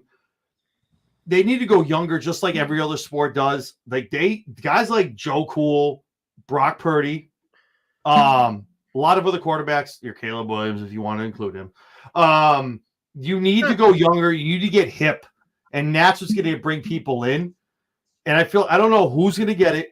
If they've even talked about who's going to get anointed, who's in line for the Goodell. Well, I don't know how it works. Death, retirement, assassination. Troy I don't know how Vincent. Goodell gets out of office, but I whoever want Troy goes into Vincent. office, it needs to be a younger person. It needs to be someone who gets hip with the crowds and just embraces these young guys coming in. Joe Cool, dude. If all you guys are on, so obviously we're all on social media. Fireman Ed from the Jets. He should be the commissioner. Yo, get out of here. You said somebody hip with the fans, and who was more hip said- than Fireman Ed? Jamie, I said young. So it's just- Troy Vincent. no, but really though, Instagram, the girls cream for him. Guys love him. They want to emulate Oh, him. you Comes said out that with his, on a with his podcast, chain, cancel. with his hat on, his hair all slicked up. That's what markets the NFL. I think that's what's going to bring more of a younger generation into the NFL and bring it over to the next 10 to 15 years. The NFL So already leads other U.S. sports in ratings. They get like a ton of Do you people. know watching. why, Jamie? I got one name for you. Taylor Swift. The ratings were good before her, though. They spiked to the past 2 years because of Taylor Swift. Right, but the ratings hate were still Taylor good in the Swift. Super Bowl before her too. The ratings have always been good in the NFL. And before. everyone that's watching this live, I don't like hate Taylor Swift like that. Okay, I'm sick of hearing her name everywhere, even in the NFL. Her I music can't go on makes my ears Sunday bleed. while seeing Taylor Swift in the press box and just enjoy the game of football. Yeah, her music makes my ears bleed. It's not even the music. I drive 45 minutes from Worcester to Springfield to the casino to home. And in that given time, I hear 2 or 3 Taylor Swift songs. It's just a matter of just down my throat. That's all I'm saying. Like, I'm sure she's great. She's very talented. I don't take anything away from her. I love Taylor Swift as an artist, as a person, nothing against her. She should not be showcased on my Sundays and should not be influencing what games get put on Sunday night and Monday night because Pick your she's there in the box. Well, That's what I'm okay. saying. That's right. John, okay, let's put this into Jason, perspective. talk. Let's put this into perspective. Look at what Let Jason talk. He had his hand up. Yeah, all I was gonna say was I've had a lot of fun, guys, but I'm sorry, I gotta go. No! Yes, I'm All sorry. right. It's been fun, Jason. Yes, John. Jason, fun. we'll get on Jason. Yeah, guys, you can get a hold of me by following me there on X there, Dodger Jason, and I still promise I have my own podcast coming up. Adam, I promise. Jamie, always fun. Rich, fun being with you again. John, you crack me up, man. You're wild. I love you. And Adam, We always got- a pleasure, man. When you get your podcast up and running, I got to have you on Chair Shot. We got to have you over here with us. you I'll got to let have you me know on when- chair shot too. but- Yeah, I'll let you know when it's Yes. up and going, my friend. Thanks All for right. the time, man. I appreciate you. Yep, thanks a lot, guys. Peace out. God bless. Thanks, man. See ya. Where's Dylan? I said I was going to come in for 5 minutes. It's 10:30. I've been here for an hour and a half. Dylan's not even here. Like, I missed NXT. All right, Where's Dylan? You didn't miss much. John. He was No, doing it. hold on. I want to hear what Jamie was saying about what I rather. I just want to hear what Jamie has to say. What's up? You okay? So most of us can agree here. Taylor Swift shouldn't be influencing the games and everything. because she's with the Kansas City Chiefs. I might get a lot of heat for this. Would you rather have them show her or Patrick Mahomes' do nothing brother Jackson? Neither. I don't think outside people should be influencing the game. Let's focus on the stars. Yeah, Patrick Mahomes is the man, Super Bowl champion. Great. Yeah, cool. I had to watch in the Super Bowl. He faced my team. He beat us 5 minutes, 10 points, all that shit. I'm just saying there's a lot of other teams with a lot of great players that should be focused on Sunday night, Thursday night, Monday night, and not be influenced by, oh my God, the Swifties are in the stands. They're in the suite. That should not be the reason why we're putting. Al Michaels got canceled and taken off TV because that man wasn't standing for it. Why should the fans have to sit here and Thursday deal night with games it? on Amazon? So Yeah, that's why you had to go, because they were like, "You're out. Get out of here. You're not doing the playoffs. We're not going to listen to you. We're not going to take that." You can't say anything bad about her in real life in football. It's just not cool. I like it. Good for Kelsey. Good for Swift. Don't care about any of that. I'm talking about the game of the National Football League every Sunday that we all know and love. We've all watched for years for 9 hours every Sunday. That should be the game of the week. Should be the game where I'm like, shit, that's a conference matchup for who's going to take first place. Not you got flexed out because Taylor's in the suite tonight, and we want to see her on NBC. That's not the case. That should not be the case at any point. Exactly. At any point, whether it's the Cardinals and the Rams going for first place, that should be the game, not the Chiefs beating the shit out of like a 1-7 team because, well, it's the Chiefs. That should not be the case at all. Exactly. I agree. But fuck Jackson Mahomes. Yeah, dude. When he stepped on Sean Taylor's star, that just fucking pissed me off. Yeah. I like it though. There's those things that you don't do. That's one of them. Rich Why can attest to no too. defender or Redskin player hit that motherfucker right on scene. Rich Oh can yeah, attest I to would have gone full George Teague. Remember when George Yo! Teague lit up T.O. for doing what he did on the Cowboys star? As much as I Damn, I remember despise the that. Cowboys with Oh, every baby. fiber of my life, when George Teague lit him up, I was like, okay, that ain't bad. I'm serious. Somebody on that Commanders team, I don't care if it was the flipping water boy, should have just smooth laid him out.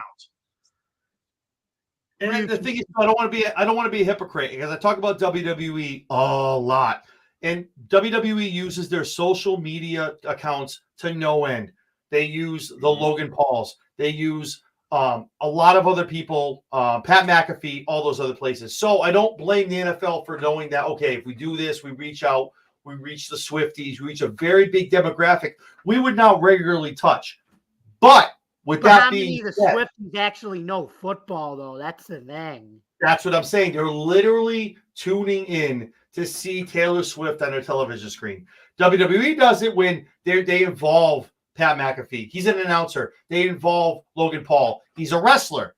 So they involve a lot of other social media platforms, and they get that to bring in an audience. But if you're going to do this, what are we doing with Taylor? I need Taylor to have another role in this. Do a coin flip. Do something. I don't care.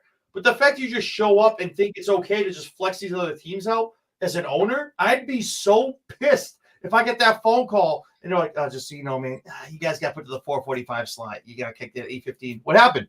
Well, the Chiefs are facing the Browns, and they're going to be at 8:15. What? The Browns? They're 1-6. Why are we not? That's what I'm saying. It makes sense for wrestling when it influences your brand. But Jamie just said it. A lot of people, oh my God, Taylor Swift's going to be on TV. Like, what's next? Are they going to kick Carrie Underwood out? What's next? Is Taylor Swift going to start doing the opening for Sunday Night Football? Like, what realm do we bring this to? What limit do we have where she doesn't have this overlaying like grip on the NFL on Sundays? But you were talking about McAfee and Logan Paul. Okay, that's great. Put a helmet and pads on Taylor Swift. Put her out there, and let's see what happens. Now, McAfee, McAfee's been in the world's ring greatest and punter, does baby. commentary. Huh? That World's would be greatest punter, baby. the offensive Yeah, but you coordinator. want to subject Taylor Swift to that, though? How telling her to put on a helmet and pads and go out there, though? You want to subject her to that? I'm painting a picture here. It's just funny. It's just fun. We're not really gonna do that. Jeez. I know Say it's a We're funny. using I the know it's same very logic. funny. It's Nobody very wants to funny, hurt Taylor guys. I Swift. get it, but Okay, so imagine if Taylor Swift had to buy a regular ticket instead of the suites where everyone knows she's sitting. I get tickets You- to club suites, and Look I'm a at this regular man. person. What'd you say, Adam? Go ahead. Did he freeze? You I didn't hear the imagine rest of the Taylor question. buying a regular ticket in the stand. Wait, Adam, you're freezing. Can you say it Oh, again? you cut out. Damn it. I missed the question. I'm all excited. I think he said if Taylor Swift was just a regular person who bought a regular ticket instead of suites with celebrities, what do you Taylor think? Swift didn't get the suites, and they gave her regular tickets instead of suite tickets. How big of a mess would that be? She wouldn't go. She wouldn't fly her private jet from Japan. They wouldn't move Kansas City game time so she can make it halfway across the globe to watch Kelsey play. She wouldn't even go if she had regular tickets. Are you kidding me? Because she's a star. She has to be in the suite. She has to be jumping around with Patrick's wife and baby mama. That's what they have to do. They moved games because this woman was on tour so she could get to the game in time. Like, are you kidding me? Like, The that's Bills-Chiefs unheard of. Chiefs game's on at 4:25 this year at home. I don't remember the time of the playoff game. It was against. I can't remember what team it was against. I think it was the AFC Championship. They moved the time back by like an hour or 40 minutes, and she got there, I think, halfway through the second quarter, because she cut her tour show early and left. I think it was Tokyo. I don't know where it was. It's a fact. Yeah, it was Google Tokyo. it. Google it. I'm not talking out of my ass. Google it. I'm not hating, but they Tokyo did. was No, it was Tokyo. I know. Thank you. They did. No, They Tokyo really was- did. That grinds my gears. What are we? Football is football. What Right.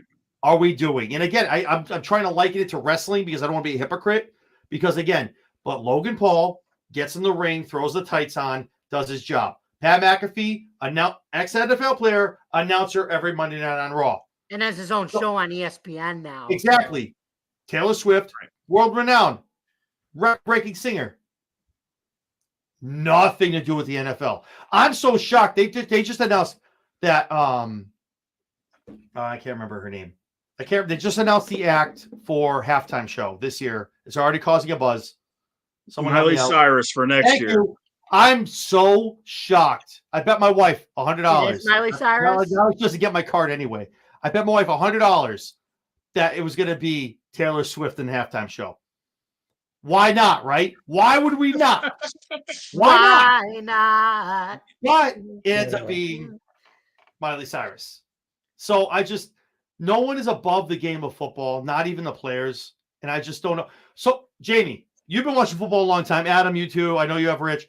Well, Players for can't. my age, I've been watching it for a long time. I'm only 27, but I would say for my age, I have been watching it for a long time. 39. I feel like an ancient now. So, NFL players. can just first hush. contract can't- I'll be 53 next month, dude.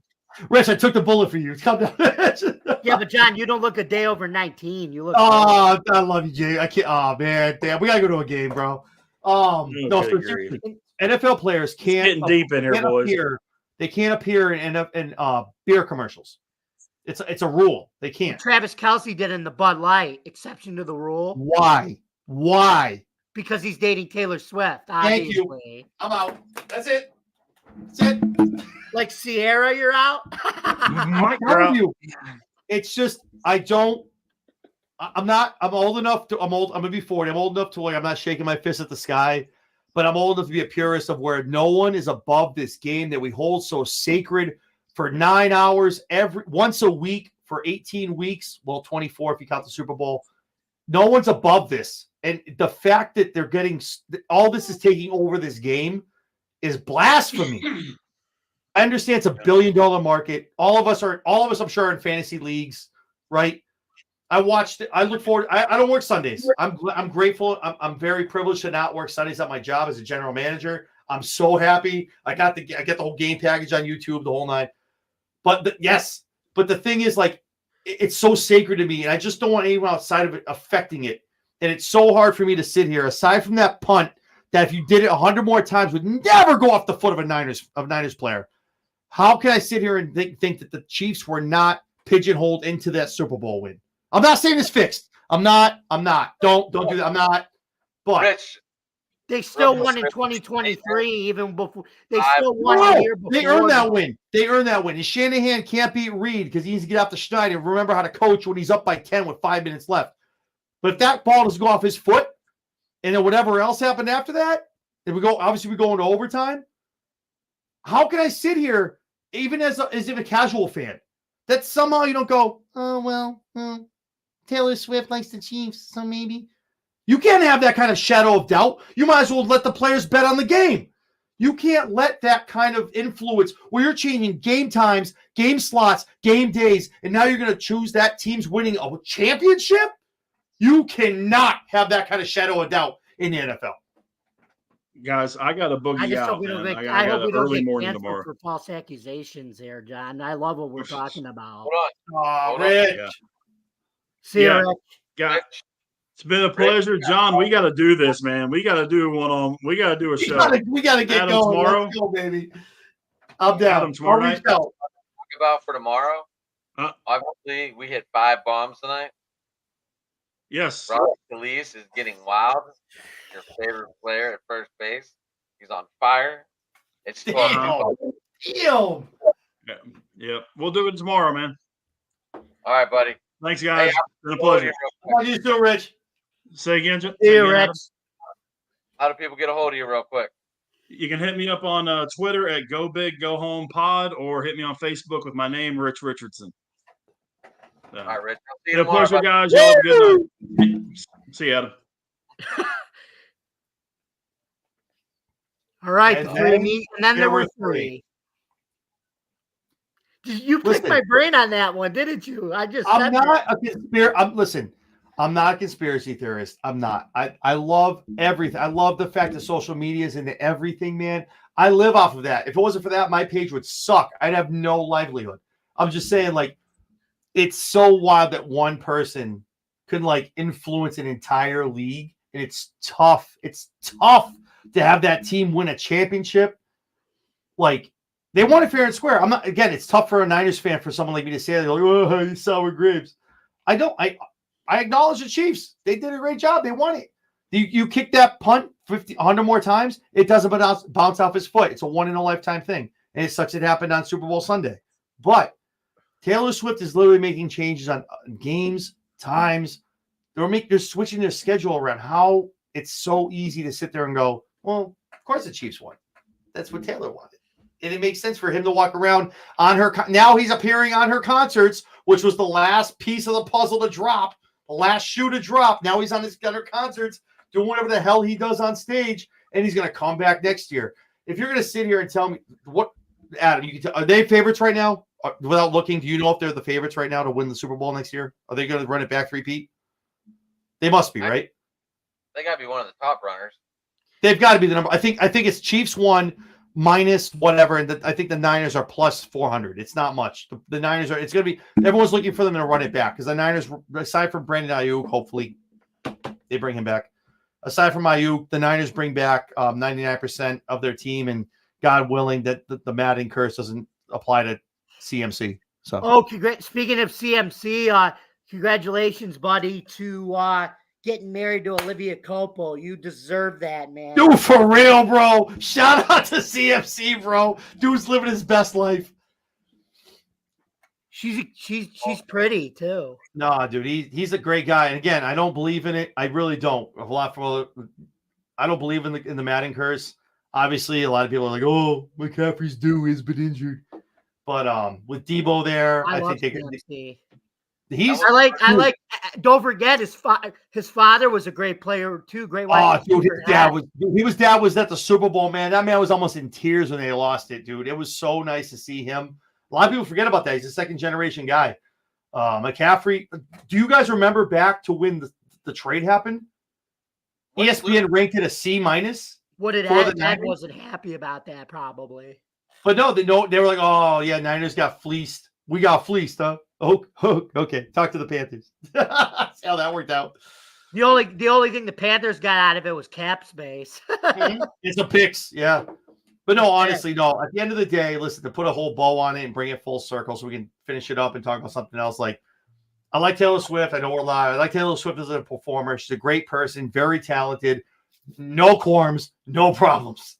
Me too. My problem There's no is bad on blood, Sunday right? when I tune in and it's all of a sudden Chiefs and Browns. Chiefs v whatever team is like 1-7 that year. And that's been flexed into Sunday Night Football because it's the Chiefs and Taylor is going to be in the suite.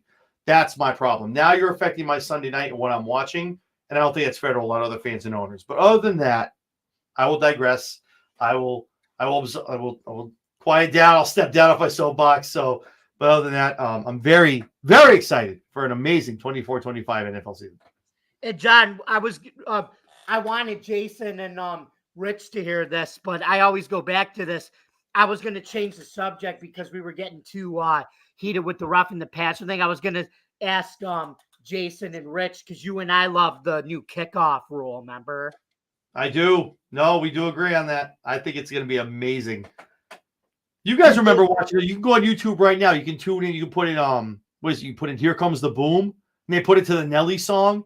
Dude's getting crushed, cremated on the 4-yard line. Just go. You know what? You should also look up, John. Go look up the Madden 25 trailer. There's a little clip of the new XFL kickoff being put into the game, and so the Browns kick it off. Right? It's the Browns and the Steelers in Cleveland. Yep. So the Browns kick it off. Justin Fields returns it, and he does a reverse to number 84 on there. It's an actual preview in the game. Oh, damn. Go watch the trailer of it. It shows the new kickoff. It's really cool. Speaking of wrestling and speaking of football, dude, can we just give our flowers collectively to Dwayne Johnson? This man took the XFL, blended with the USFL, made the UFL, and now the UFL is pretty much the feeder. He literally made an NXT. He made an NXT to WWE. He made a UFL to the NFL. Like this dude, and he's on the board of the TKO. Dude, Dwayne Johnson is a generational person, let alone talent, just a mind for so much business. From being cut almost like so long ago after not getting over, but just figuring it out and just becoming this uber megastar. Forget wrestling. Wrestling was that's in the past. Now what you know what he would tell Roger Goodell, right? If he had a meeting with him, I'm gonna take the UFL and we're gonna change the NFL, and you can stick your up rules straight up your candy ass. Dude, I'm telling you, if there's not some kind of weird like down the road for Dwayne Johnson to become the next NFL commissioner, listen, you want views, you want eyes, you want views, you want people to talk about you. Make Dwayne Johnson your NFL commissioner. Who takes over the UFL then if it's still But that's why existing. the same thing he wants to run for president. I think that's why he's running the UFL. I mean, he's not the commissioner. They have a commissioner. But I think the reason he's running this and merging them, I think he's going to use that as a collateral or like a leverage with whoever to go, I did this. I can do NFL. I've been feeding you guys for years. Let me get in here. Dude, Dwayne Johnson is the NFL commissioner. Oh, God. Woo! Let's go. Millions of wrestling fans are now tuning into the NFL. He can make the ratings even better. Dude, NFL's sick, man. They're just, dude, it's such a great time to watch the sport. My problem is too many. I love instant replay. I want to get it right too, man. There's too much. There's too much. It's like the NBA. They're becoming like the NBA. At least the NBA said no reviews in the last 2 minutes. That I agree with. Obviously, you have the 2-minute warning in the NFL. So obviously that's a thing. It has to be a booth review. But dude, there's too many. Like, how many times? I know all three of us have done it. I'm sure the other two gents from there on. How many times have you seen a play and go, fuck, here comes the flag? Like, here comes the review. Like, you know it. But that's the human aspect. And I know that's what all of us have grown up on. The ump with the ball and strike wrong call. The flag that wasn't a flag. The phantom not call. That's what American sports are. It's just, But again, I agree with you, Jamie. I also don't want people to get the wrong call and get screwed. Viking Saints. I also don't want to see them not win a game that they should win. but I within mean, reason, Rams, man. it's not You Vikings. gotta let the players play. They play for 4 years. They get paid all this money. Let them play. That's what they get paid to do. Damn. John, you saw these A's almost came back. What happened? The A's almost came back. Mason Shut Miller's up. gonna. Don't worry, Mason Miller's They gonna got be the on bull- it's 'cause they got the bullpen. I retract. See, everyone's gone now. I retracted. They need to get some bullpen help, man. They have a good front five. The closer's good. Middle relief, okay. They have off and on days. It's like a Bavetta. The guy come out, okay, I'll sit him down. The other week, we're going extra innings. So they did have. Listen, not to like call out Jamie. They had a great game last Saturday when they were down. They were up by I think 3, and they tied it with the Yanks. They wound up winning 4-3 in extras. I didn't think they pulled that out. The Sox looked good that game. They pulled it out good. Like that's I think that's the calling card of this team this year. The Sox with these kids are resilient. They don't quit. They're just they're young. They're the proverbial dirt dogs. This team they don't care. It's like, oh, we're down by 4. All right, fuck it, send it. Let's go. All right, let's get on base. Let's steal some bases. Let's get across the plate. So And you know Endeavor's what's so just funny? been- You know what's so funny too, John, is I was watching that game, that whole game. Michael Kay said, surprisingly, with the Sox and everything, he said this team really hasn't been endorsed by Red Sox Nation because he actually said that because they're used to seeing the big signings of Big Yep. Papi and David Ortiz. And Yeah. he said, but they should get on board with this team because they play an exciting brand of baseball that might overshadow not signing the big guys. that's the problem with New England. And I know if anyone's here watching live, like, yeah, I live in Massachusetts. Yeah, I'm calling you New Englanders out. You guys are spoiled. You guys had a bunch of championships with the Patriots. You just got one with the Celtics. If a team isn't winning, they're in contention. You guys put your pink hats away and you don't watch it. It's sad to not see it, but if you start winning and, oh, look, I'm going to blow the dust off my Boston hat. I'm going to wear it out and put my jersey on. Yeah, the jersey's from like 4 years ago, and it's still a Derek Lowell jersey. Like, what are you doing? Like, get with the times. Nobody likes. They don't stay with college football. They don't stay with the current product. They live in the past, and it's almost like I've said it before. And no offense, Jamie, but like Pats, I liken Pats fans to Yankees fans, and let me tell you why. No offense. It's almost like a giving to, right? So. What Yankees fans? So when Sox fans were winning World Series, right? And the Yankees were obviously out of it. They weren't winning. What was the big thing for the Yankees fans? Well, we got 24. Is it 24? I don't want to be this 27 World Championships, right? Could So have now 28. But now when I see, look, hold on. Now when I see the Pats fans and they're shit in the bed, I'm like, guys, you guys suck. And they know I'm a Niners fan. Well, we got 7 championships. You guys have become what you hate. You've become the Yankees. You guys are throwing your championships in my face if you're a New Englander. And again, no disrespect to New York. You guys have earned it. You guys have a shit ton of championships. But New Englanders just don't embrace a team that doesn't come out the gate. They're not looking for like the guy coming up on the rear to win a race. If you're not out the gate and winning games, you're in first place. Nope. Listen, people for the Red Sox fans are already talking about the Pats. Oh, this preseason's 4 weeks away. Let's go. They're talking about that. They start winning some games. They're in third place. Oh yeah, Red Sox. Yeah, they could be something. So it's a tough crowd up here in Massachusetts, New England, Maine, New Hampshire, all of them. But it's tough to see them. But Yeah, there is some, I guess, some. I mean, no, but New York's. No, I give it to New Yorkers. I mean, I was born in Brooklyn. I moved here when I was 5, so I missed out on everything. So, but New Yorkers, they'll still tell you, like, yeah, Yankees suck, but fuck your team. Like, they'll still go with the Yankees. They're still with Yankees, Mets. They'll still support that team. They're out there with the colors. Here in Massachusetts, It's like the Sox- Bills. The Bills were the same way. Yeah, dude.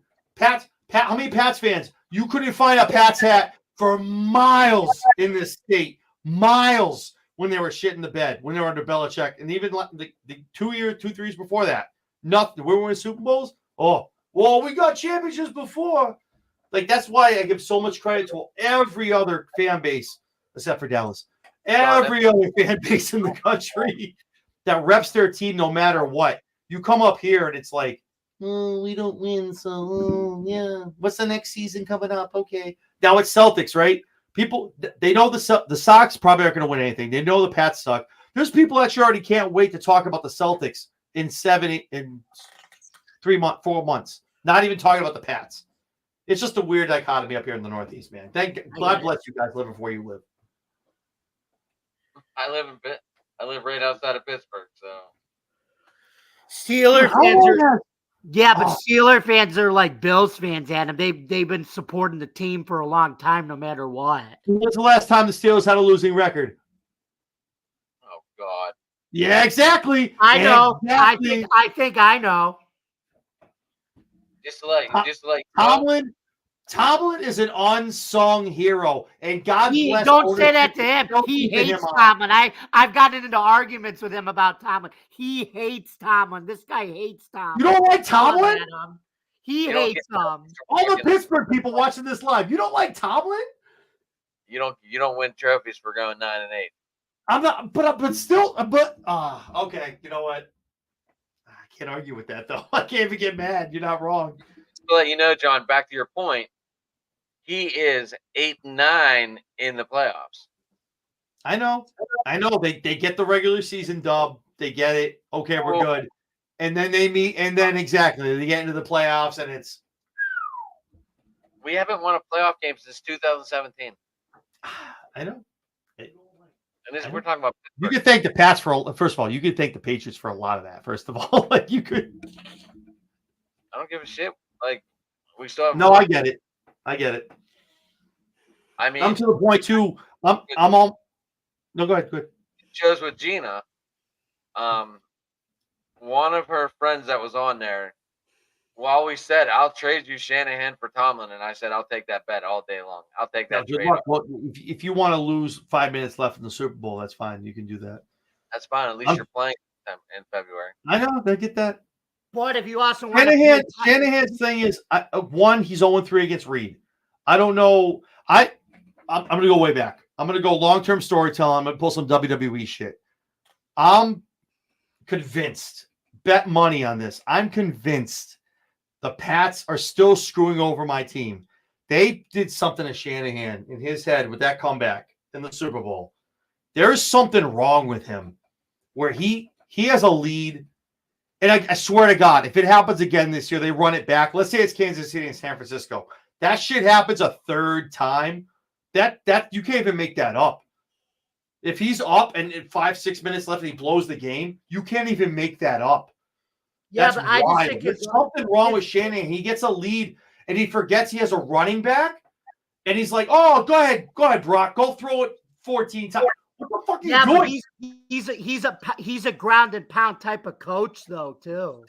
Until there's 5 minutes left in the game, and then he decides to give it to the quarterback, and that's when he's like, "You know what? This is what I do, but you know what? Screw CMC. Nah, we don't have him. Brock, go be the man. Go ahead and win us the championship." What are you doing? Run the clock out. What are you doing? But if his father, he's like his father. His father was a ground and pound coach too.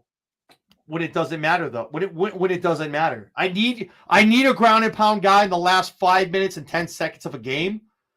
I don't need it in the first 14 when we first kick off the fourth quarter. I need it when you're up by 10 and you're just running. And CMC is going to get you your first downs. Debo's going to get you your first downs. Brock is probably one of the most underrated runners as far as quarterback wise in the game right now. That boy will get you a first down. But no, let's throw it to every damn receiver on the bench and give it back to Patrick Mahomes to tie the game. And here we go. But yeah, but Shanahan there's something up here in Shanahan's head, man. But I understand what you're saying though. Would you trade that? Would you trade Tomlin for? Absolutely, I get that because you want to be in that game. You want to be playing for that championship. I get it. Tomlin's he's a ground and pound guy too. Tomlin's great, man. Khan coming in has changed. He's kind of taking the reins away from Tomlin, kind of doing what he needs to do to get this team winning people in the right spots. Yep. Tomlin's not pulling all the cards. It feels a little bit better. Yeah, but Adam, do you have a problem with him being a ground and pound guy or not? we're gonna see what Arthur Smith does. Because I'm saying that's what he's always been. I feel like a ground and pound guy Not with Arthur the Smith, Steelers. not our new offensive coordinator. Mhm. I really feel like, again, I don't follow the AFC too closely. I do for betting purposes, and we're gonna have a betting show in the fall and stuff like that. Shout out to WagerWire. But Pittsburgh, I think they're due for a come up, man. They're not, again, they're always at 500 if not over. They're always in it. I feel like they just need to go on a good streak, big 2-3 game streak interdivisionally when they Who's need going to to. start at quarterback? Do you think it's going to be Russell Wilson or Fields? I'm not gonna lie. Adam, I'll let you answer that first. You tell me what you think. I want to know. They can be 9 and almost 0 going into the second half of the season. Whoa! With who? Fields or Wilson? I think either one. No. Yeah. I guess that's personally, I'm not a Fields guy. Where we get back-to-back games in like 4 days, and then we have the December 15th and December 25th. We have 3 games. Phillies, Phillies, Patriots, or I think I'm not even sure, but I know it's all like interdivision. And Kansas City. And Kansas City on Christmas. Yeah, it goes Philly, Baltimore, Kansas City. Mhm. And Kansas City, listen, again, as a team they're not always an L for teams. They have a blueprint to beat them. They really do. Who does? The Chiefs. 10 days. And then the next game is January 5th. And that game is to be determined, and it's against the Bengals. Oh, Joe Burrow. I think, not for nothing. Again, I'm not taking anything away from the Chiefs. They just beat my team in overtime. They needed overtime to beat my team. Burrow, that man's on a quest. I think he's got a chip on his shoulder. I think he's pissed. I think he's ready. He's hungry. Remember when his girlfriend went viral on YouTube?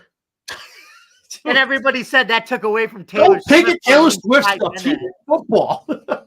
Huh? No, I just Burrow. Again, going back to what I said a little while ago, Burrow's cool. I think the NFL, he's the next guy to start getting calls, and they're going to start they want to see the Bengals are cool, man. They got very close 2 years ago, and I think people want to see Joe Burrow in the They championship. beat my Bills in the divisional round. Dude, I'll take a Bengals-Niners Super Bowl all day. Oh, kind of like in the 80s or the 90s or whenever. Yep. it was. 3, Joe Yep. Montana drive. Don't talk to Collinsworth about that, though. He'll start crying. Well, That's why he hates the Niners. You ever watch a Sunday night game with Collinsworth talking? Give them wait till they're up, and then wait till they're down, and just watch the trash that starts coming out of Collinsworth. Chris Collinsworth bugs me.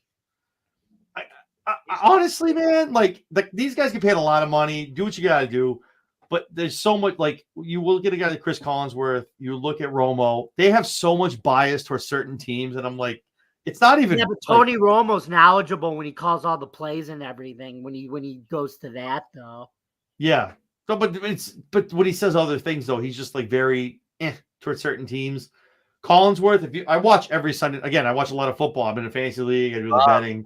When it's Niners, Collinsworth is that's what they do, and da. I'm like, dude, what are you doing? Don't get mad because you couldn't beat them. Come on, calm down, man. But I agree. yeah. Now, man, I think Jamie, are you a Giants or a Jets? I'm sorry, man. I apologize. I'm a Bills fan, remember? My guy, I'm sorry, man. You got 3 teams over there. I'm sorry. There's a lot. But I'm I'm kind of a Giants fan because of Brian Dable and Joe Shane, who used to work for the Bills. Dabo's not a bad coach, man. D's really not. I give him that. Yeah, it's typical. The only people who say isn't are Giants fans. So they just see they thought Brian Dable, they thought he was going to turn him into the Bills overnight, and that just wasn't going to happen. Let me ask you this. So if the Bills don't go deep this year, I'm talking Super Bowl, they can't beat the Chiefs. Are we calling for the coach's head this year? Is this the year? Because it's happened the past 2 years, man. They've let him go. They've given him a long leash. Is this something's got to happen? You lost Diggs. Diggs was apparently the problem in the locker room. He was, right, but they already have Brandon Beane and McDermott locked through 2027. but what I'm saying though, if let's say they either don't make the playoffs or an early exit, do they look at their McDermott and they go, listen, sorry, dude, we got to make a statement to our fans, our season ticket holders. You're just not getting the job done. Like, they could. I'm just asking. I'm just asking because I feel like the Bills. There's so much. Allen has so much promise. If I didn't have Brock Purdy, I'll take Josh Allen. I'll take him on my team. That dude can run. He can throw. He's decent. He's a big dude. I'll take him. I think we had Kansas City beat. That's the sad thing. So didn't we? Yeah, I feel you. I feel you, bro. If Tyler Bass didn't miss that field goal, I think, if I'm not mistaken, I think the Bills were winning at halftime. That Bass field goal, those memes were probably some of the best stuff I've seen in a long time. And I'm not getting rid of either because he's still one of the better kickers in the league. Every year, no doubt. And if you're listening, listen, Bass. Every year I draft that man as my kicker in my fantasy league. Every year, yep, no doubt. Did you watch his pre-draft video in 2020? He kicked a 71-yarder basically without even stepping into the ball, 71 yards. Yeah, I agree. He's good. And he's got that type of leg. Like, I know they don't try it in games, but like in like warm-ups and stuff, he's got a leg where he can kick from 70. All right, so let's go around, not to hijack the show since it's open mic. We'll start with Jamie. Give me your Super Bowl. What's your Super Bowl predictions this year? Give me the two teams. I don't need a winner. Who are the two teams going to the Super Bowl this year? Hey, how about our two teams, Bills and the Niners? Okay. All right. I like it. I'm going Niners. You got to come out of the AFC, though. What do I got coming out of the AFC? I think it's the crapshoot. I'm taking Miami. Ooh. Oh, see, I agree because I want that McDaniels Niners dichotomy in the Super Bowl, man. I want it so bad, man. Well, no, it would be because it would be. Guess what? It would be assistant versus kind of like the McVay teacher versus the student, or no, kind of like the McVay Taylor game. Remember? And in Super Bowl 56. Well, if the Jets get there too, it'd be teacher versus student. What? Jets and Niners. Yep. Saleh. Yeah. Or I like Robert Saleh. The Ryan against the Niners. Yeah. Who else? That's the thing. That's probably the craziest thing. Thank you. That the Niners have put out a lot of great head coaches in the past 4 years. Every year, after the bowl, I'm like, "Oh, who are we losing this year? Oh, okay, let's go." Oh, okay. DeMeco Ryans. We forgot too. DeMeco Ryans. DeMeco Ryans for the Texans. Yep. The Texans and the 49ers. Yep. Obviously, selfishly, I think looking at the NFC, honestly, no one's touching the Niners. Obviously, even without Brandon Ayuk, they're probably going to run it back. Detroit. The NFC is one of those conferences where you're better off being the Giants or the Packers. You're actually better off being the last team to get in and pull off a road upset in the first round. I agree. Detroit. I think Detroit's out for blood. I don't think they lost that game. I think I've said it before on a couple of our shows, Adam. I work with people that are Detroit fans from Detroit, and I just go up to them like, "Thanks, appreciate it, man. Thank you so much. Thank you for going for it twice on fourth, and thank you." But Detroit is definitely out. Detroit's definitely out for blood, man. I think they're a great that team. New contract Jared Goff is. Yep. Detroit, I think, is for real. AFC, selfishly, I want the Chiefs because I want to just give it to Mahomes one time. But there's so many teams I'd love to see out of the AFC. I honestly, I don't care who comes out of the AFC. I don't care. I just want to be Niners versus Centene from AFC. I don't care. There's so many great matchups. Or the Chargers and the Bills. 49ers with Jim Harbaugh. No, not this year. Not this year. They're gonna be a good team. It under will be. him, though. It will be. No, Harbaugh. Listen, who you telling? He coached my team. Who you telling? We were in the Super Bowl with him. I think he's amazing. It's good to see him back in the NFL. I'm excited. And he gets to coach against his brother again this year. Yep.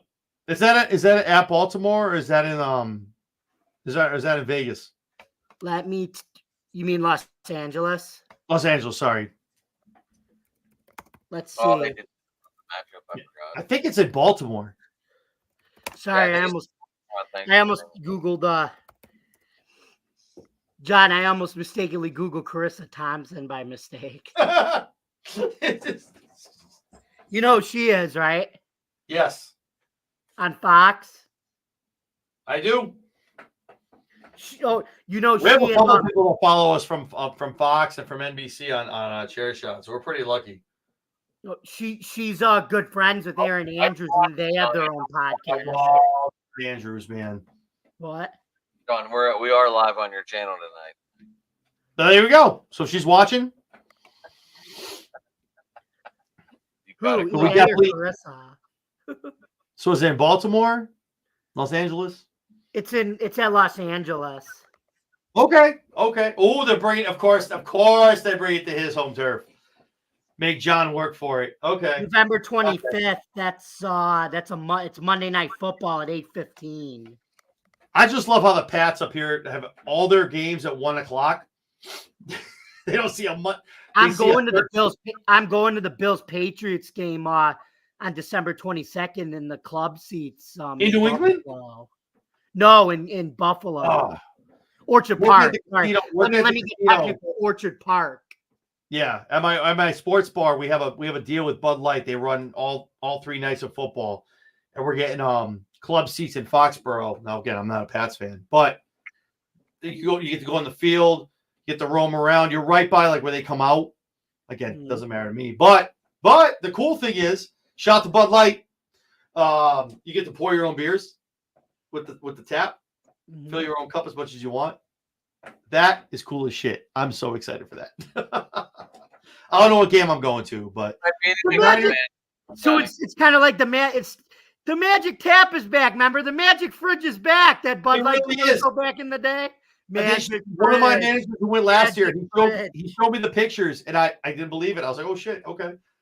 The Niners they're playing the Niners are playing the Pats in San Francisco this year, but 4 more years, 2028, they'll be back here at Foxborough. You can bet your ass I'm getting tickets to that game, so I'm excited. But John, I don't know if you know, but Adam and I know him. We have another coworker on here. His name's Joe Dalio, and I do a show with a Bills show and the baseball show with him. yeah, Joe, And, yeah. we always joke we call them the Santa Clara 49ers because they play in Santa Clara, not San Francisco. He always says the Santa Clara 49ers on our show. Jesus. Because Santa Clara, that's a suburb, obviously, of San Francisco. Right. Like, it's kind of like saying the Orchard Park Bills instead of the Buffalo Bills. You know, John, I never really understood that either. Like Foxborough is what, an hour and 10 minutes from Boston. That's a suburb. Yeah. I don't even know how close it is. If that. They used to be called the Boston Patriots when they were in the AFL Way back. before they merged. But that's the thing, because it's the whole encompassing 7 different states and the whole thing. Obviously not New York, but obviously getting Maine, New Hampshire, Vermont, Massachusetts, Connecticut, Rhode Island, all those guys. So, But they I get it. obviously play in Massachusetts near Boston. So that's what I'm saying. Exactly. Like, it's not like, but I get it. Not my team, but whatever. Mhm. But yeah, so I'm excited, man. Wrestling's great. NFL is going to be awesome. I'm excited. Definitely got to come on here and do some more NFL stuff soon. Like I told you, Adam, we're talking to Wager Wire. We're trying to get a betting show sponsored by those guys. I have an idea. John, you know what you should do at your bar? You know how there's this drinking game called Drink Every Time Somebody Does This. You Yep. should do it. You should do a thing. Drink every time the refs call it a legal hip drop tackle. Someone made a joke about doing free drinks or whatever every time the pass score a touchdown. I was like, do you want people to get things for free? Because I thought that's the point. No, but I think the drinking every time there's a hip drop tackle. No, I agree. Great. But again, it's just like every year, like, what are we doing? Why are we changing these rules? I don't know, man. I get it, player safety, the whole thing. I get it. I'm just stop it. Stop it. Just let them play. But also, obviously, you can't do the hip drop in college too, so they train them for that. So it is what it is. But Wait, Hey, did they already drop it in college? Because they officially they did, yeah. Last year was the first year they started calling the penalties on it. So I don't that's remember why- it ever being called. Yeah, well, I know they got rid of it, so like that's why they stopped. That's why the NFL was like, whereas like the NCAA is definitely going to start going to the NFL, whereas the UFL goes to the NFL. So again, they're all feeder systems. So Are we all getting NCA? oh hell yeah, I will. hell yeah. I'm getting mad. I got to get NCAA. I got to build my boy and have him go out and take over the world. Should we have a dynasty driving to the top? Oh yes, I'm in. For, Send it. for both college and Madden. Do we all have PlayStations? I do. I- I got a PS5. Me and Yes, Matt got it. All right. I got PS5. Crossplay. If you can, yeah, let's go. I'm in. Just a heads up, I suck at those guys. I haven't played in such a long time. I dabble in Madden. I play the same franchise shit. I go and I take it down to like 17 Super Bowls, and then I'm back in WWE 2K playing that. So I saw the trailer for like I said, Madden 25. You're gonna love the. Like I said, they already put the new kickoff rule, and they've actually they finally did some updates that they haven't done in the last 4 years. well, EA came out and they saw like obviously you've been getting Madden. People have been shitting on Madden for years. That's the same game over. This and one over actually and doesn't over. look bad. Yeah, no, the EA actually went because of the college coming out 225. They actually went and they made changes, which is definitely needed. So same thing with WWE 2K, right? So when I play that, it's the same wrestlers, same ring, same moves. We have to make different matches, different settings, different this. You just got to make the settings and the different like other things happen. Other than that, people will still buy it. So, but yeah, I wonder if we could play it on Twitch. I wonder if we could run it. you live. ever get a Twitch account too, man? All right, I'll get Twitch. All right. No, we have Twitch. Like we could. I wonder if we could play on here. On Twitch? And well, we're not on Twitch tonight. I don't think. No. I'm saying we can. Okay, I mean we can all play it. We'll just We have kind of a- line everything up. Oh. Or we just make a driver to the top Twitch account, and we can all just kind of Yeah. figure it out. We already got one. Oh shit, that's how much I know. Okay, well I'm in. Damn. Thanks. When is that new one? On live TV. Well, we got one, bro. Thanks, man. Appreciate you. You can even like look at it like, oh, okay. Does anybody have a clue what happened with the NFL 2K game that never came out? That was supposed to come out. It was supposed to be an arcade game, and it hasn't been released. You mean like the NFL Blitz S game? The 2K game, yeah. Yeah, it was. It didn't get out of production. They kind of like scrapped it. Now I'm a Blitz guy. I won. Soft brag. I won a 2K Blitz like back in like 2005. I won a tournament for Blitz. Beat the hell out of everybody, dude. I rule that game. They need to bring that back. NFL Blitz. Let's go. We were doing NFL like Blitz wrestling moves. 99, NFL Blitz 2000. Yeah, we were doing the wrestling moves to the guys that were on there after you tackle them. You could put the code in, do like a suplex. You could do like oh yeah, dude. Yeah, bring that back. Bring that back. That's a good game. It's the equivalent of NBA Street. Let's just do NFL Blitz. Let's bring it back. I love it. You mean NBA Jams? And Streets. Whoa, Monster Jam. Yeah, count it. 2 points. The rebound. Terrible shot. He's heating up. He's heating up. Blaster. Whoa. But no, the street one was where it was like at the park on asphalt with like the regular like like cage around like in the park that kind of court. You know what game was really cool too? It was based off the ESPN series and one Street Ball. Yep, that was good. Oh, they had a baby! lot of good Look games at back in the day. it's the professor. Oh, baby! That's when they were willing to take like chances on games that just would maybe make sense. They're like, okay, let's try it. Or But- EA Sports Big. Was that EA was Sports. that the baseball takeoff? What? Was that the baseball knockoff? No, EA The big- Sports Big was NFL Street, NBA Street. Oh, okay. Remember, it used to go EA Sports, and then it would go Big. Like NFL. Listen, PlayStation's been whooping EA's ass for years with the show. Like EA tried, they're like, "Oh, look, we got this." Derek Jeter like endorsed the game. He was no. The show's the same. Excuse me. The show's the same thing too. Same thing over and over. They finally like fixed the road to the show, which is that's what I play. I build my guy up. I whoop ass in the minors. I go up to the majors, and I become like a 17-time MVP and 17 championships. But Me and Matt played baseball online. the show, Yeah. I swear that's the first baseball game I touched. All I've had is PlayStation my whole life. I've never had an Xbox. I've had PlayStation all the way up to the 5 I have. The first baseball game I touched was the show, and I swear by it. That's all I get every year. And March is coming up. I wait for the trailer to come on. I'm like, okay, who's on the cover? Yep, I'll get it. Okay. You're gonna be happy, Adam. The Pirates beat the Brewers 12-2. Oh, I know. There were 5 home runs. That Brewers. sucks about Jim. The Jared Brewers. Jones. I'm pumped, man. Right? I'm pumped. Friday, I'm going to SmackDown. They're coming here to Worcester, so I'm pumped.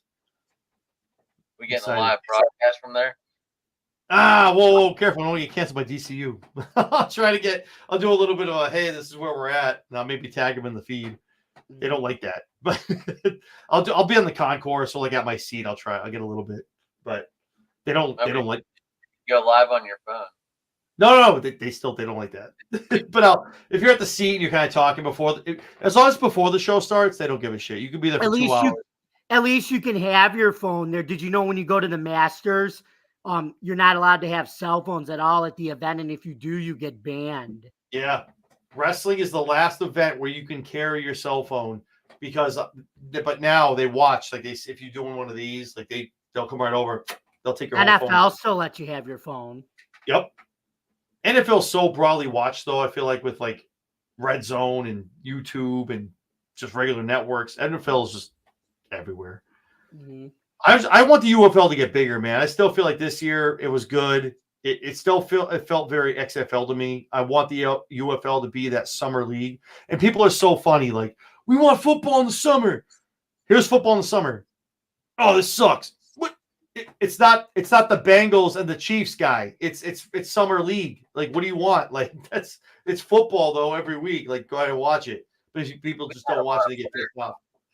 Actually, the ratings did really well though for the first year as a merger. Yeah. No, they did, but I just wanted to be like, you would think if you told me as a football fan, like, okay, every Sunday, Super Bowl, shit, it's over. Oh, wait, what? I got football every week? Tune right into that. I do that. Football. I loved it. I think they're awesome.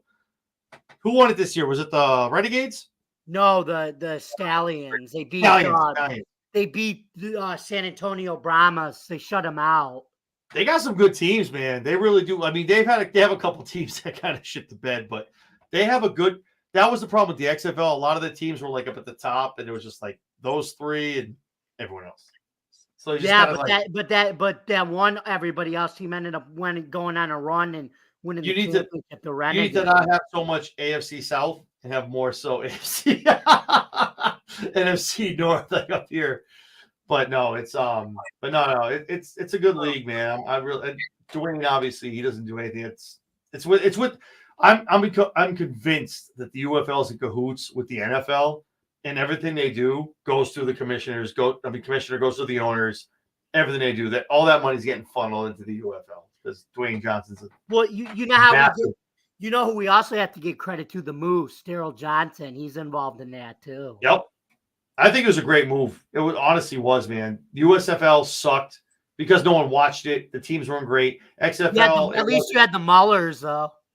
yeah. And then XFL wasn't what it was with Vince and the WWE. You take the two and make it legit. That was probably Dwayne's biggest thing, to make the XFL a legitimate thing where people Not just wrestling, make it actual football. And people were like, oh, UFL. Oh, shit, they merged with an actual league. Oh, this is real football. And I think that's what you said. The ratings this year, people were like, I'll actually watch this. And I think maybe they start building on it. Yeah, and but last year they also had two leagues competing, so it's harder to battle it out for the ratings with two leagues going against each other. And I like the gimmicky stuff, the kickoff stuff. I like doing weird stuff, but I feel like that comes directly from the NFL. That's Goodell saying, dude, do me a favor. Try it. The onside kick. No. I like that one too. Fourth and 12. You get it. You don't. I'm telling you, that comes directly from the NFL. Oh, they said try this. They said they're gonna probably put that in next year. But you see what they passed this year in the NFL for the onside kick? No. They did a thing where they kept the onside kick. However, what they did is you can only do it in the fourth quarter when you're trailing, and you have to let the officials and the other teams know that you're doing it first before you do it. Oh, that's a little shitty. But that part's crappy. Shitty. But that part's crappy, John. But here's the fun part. Because the returns were so low, they line up 6-on-4. So it allows more a chance for the offensive team to recover the ball. 6 for the offensive? Yeah. Ooh, okay. You see what I mean, though? That's what I'm saying. Like, that's just coming right from the NFL office. They're like, listen, you try this stuff. They're looking at Twitter. They're looking at social media. Oh, people like that. Yeah. Keep doing that. And then we'll adopt it to the NFL. They're basically saying they want to hit, kind of like the XFL kickoff. They want more onside recoveries back by doing that. I agree. NFL needs to, again, with getting younger, they need to get more innovative. Same thing with like baseball. Got to be quicker, pitch clocks, all that stuff, bigger bases, more stealing, more action. All these sports need to evolve. Basketball's basketball. You're either a basket head or you're not. But that's naturally everybody's playing up tempo, running gun, shooting threes. Yep. Again, thank you. You just made my point. 3-point shooting from the arc is a thing. And hockey's hockey. Obviously, you have younger guys. We all agree Caitlin Clark saved the women's national basketball. What was that? Caitlin Clark saved the women's national basketball. Yeah. That girl needs her flowers, man. I'm sick of her getting disrespected. I'm sorry. I know. She does, man. This woman's getting knocked down 50 times a game, man. Where are her teammates? Where are these people helping her out, man? Aaliyah Boston, her teammates helping her out. Yep, finally. The WNBA's out here. They're out here selling arenas now, and nobody's even talking about it. All everyone's talking about is the pay differential. Why is LeBron getting $23 million a year and the women are getting 1.2? That comes from sales. That comes from revenue. Basic economic principles. Thank you. They needed someone like Caitlin Clark to put this sport on the map and finally take it over. And I'm horrible with names. I apologize. What's the young lady out of Chicago? Angel Reese. Chicago Sky. Who? Angel Reese. She's just as awesome, man. This new breed coming out, it's only gonna keep going. They're gonna see what these like girls the are doing. modern day woman version of Johnson versus Bird. It is Clark versus Reese. These girls, the WNBA needs its respect, man. Like I'm just saying. You got Camilla Cardoso, 6'7", and is awesome too. Yeah. I mean, this isn't your Rebecca Lobo and your Bird kind of WNBA. This is a new, in your face. Do I like seeing her, Caitlin, get knocked down? You know what? A little bit I do, because people go, oh shit, what are they doing to the WNBA? They're knocking clotheslining this girl. They're trash talking. I like it. And that's what the NBA used to be for years. Yeah. Probably needs to go back to that. Yeah. I missed it. But hey, it's coming back to NBC. That's a start. Yep. We're gonna hear Rambal Rock. We get to hear Rambal Rock again. Yep. Is that where Nelly got heart? Isn't that where Nelly got Heart of a Champion from? The Sampled off of that. Nelly, Yep. Didn't he sample some of that though? Round Ball Rock. Yep. No, I think these girls know what they need to do in the WNBA. I'm excited for it. They need to be round and pound, get people watching. Listen, pictures don't lie, numbers don't lie. They're selling out. They have to move games now from these little arenas down in Connecticut. From me, they have the Connecticut Sun, and they have to move. They have to start moving their games to the arena in Connecticut. I don't know which one, because people are starting to go to more and buying more tickets. I was sad when Cameron Brink got her. Are they playing where the Huskies play?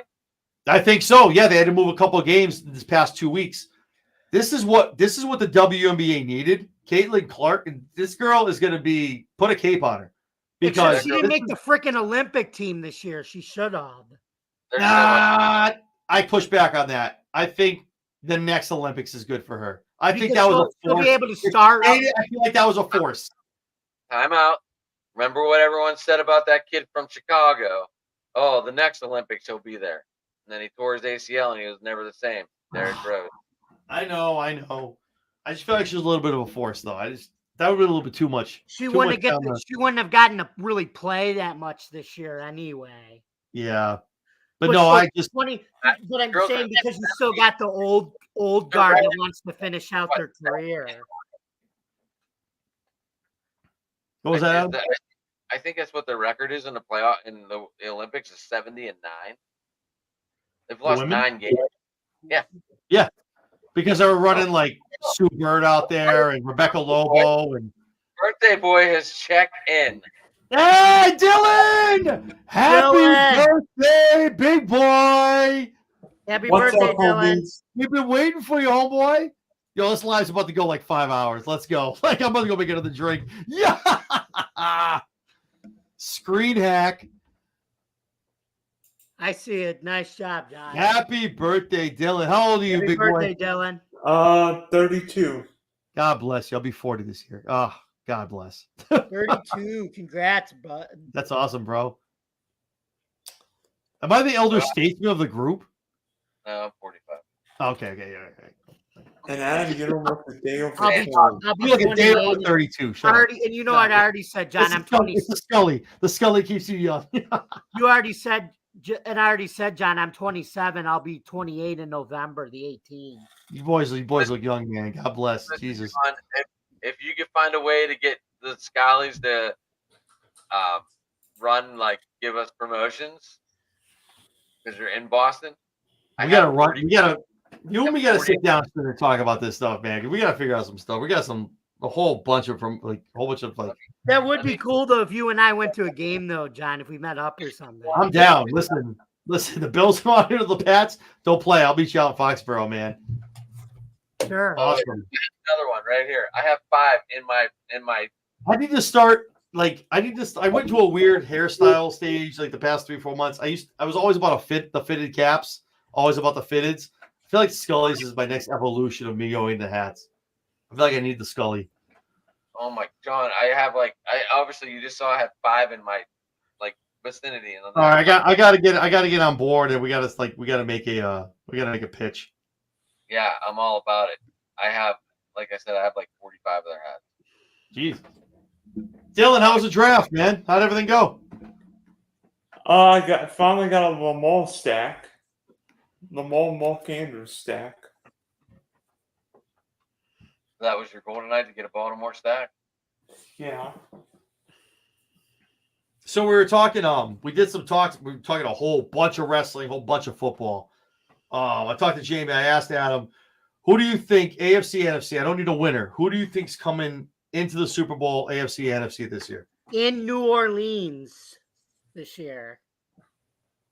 In the Big Easy.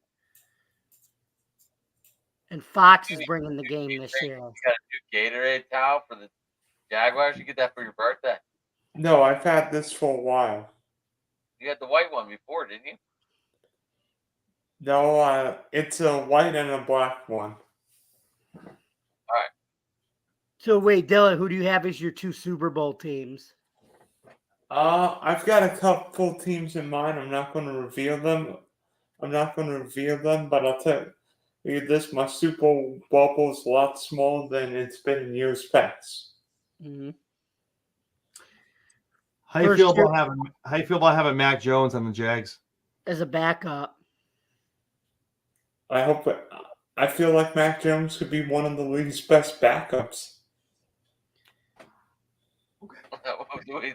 That's that how a I hot- feel about Mr. That's how I've always felt about Mr. Bisky. Is that a hot take we just got right there? That's a hot take. Hot take. I need So, listen. dude, I'm funny, being I'm not even being funny. I'm not. You go in and put that. You need to go in and put that as a short. I think no, Stop. Dylan's not wrong. He's serviceable. If Lawrence goes down, he could hold the fort and finish out a game. Define to me. Hold the fort. Are they up by 14 with 10 to go? Or are they down by 8 with 6 to go? Is he a quarter? No, I'm Is he saying a if they're backup holding- that can come in regardless of up or down? Can he win you a game, or can he keep you winning a game? No, I'm saying that's what I'm saying. He can hold the fort. Saying he can hold the fort by keeping you winning a game, or come in and make a comeback if fate. You won't believe this, Adam. I accidentally set a live draft on my phone when I was heading to dinner, and I wanted to make it a slow draft. So I basically did a whole best ball draft on my phone, and I'm like, oh crap. How'd you manage to pull that off? Oh my Yeah, I God. mean, I got the 1-on-3, so I think I got the 1-on-3, so I ended up getting Tyreek Hill, Jalen Waddle. I got Tua, Justin Herbert, and Will Levis as my quarterbacks. Justin Herbert, that's a good one pairing up with Harbaugh. Hopefully, Quentin Johnson does something. Maybe Joshua Palmer. Maybe the rookie Which one? from the Chargers. Liam McConkey? Yeah, Johnson. He's like 6'6". He came from Michigan. And he couldn't catch the cold in Alaska. But he played with J.J. McCarthy, though. Right, but he played with John Harbaugh. Figure him out. Watch. Hey, John, where'd you go? He went to get a drink. Oh. What are we looking up? The Chargers depth chart? Yeah, I want to see if Easton Stick's still on the roster. What? I'm trying to see if Easton Stick is still on the roster. Oh, Jerry Rice's son's on the Chargers, Brendan Rice. Yes, sir. All right, he falls in that player 3 category. Let's see, is Easton Stick still on the roster? I hope North Dakota State.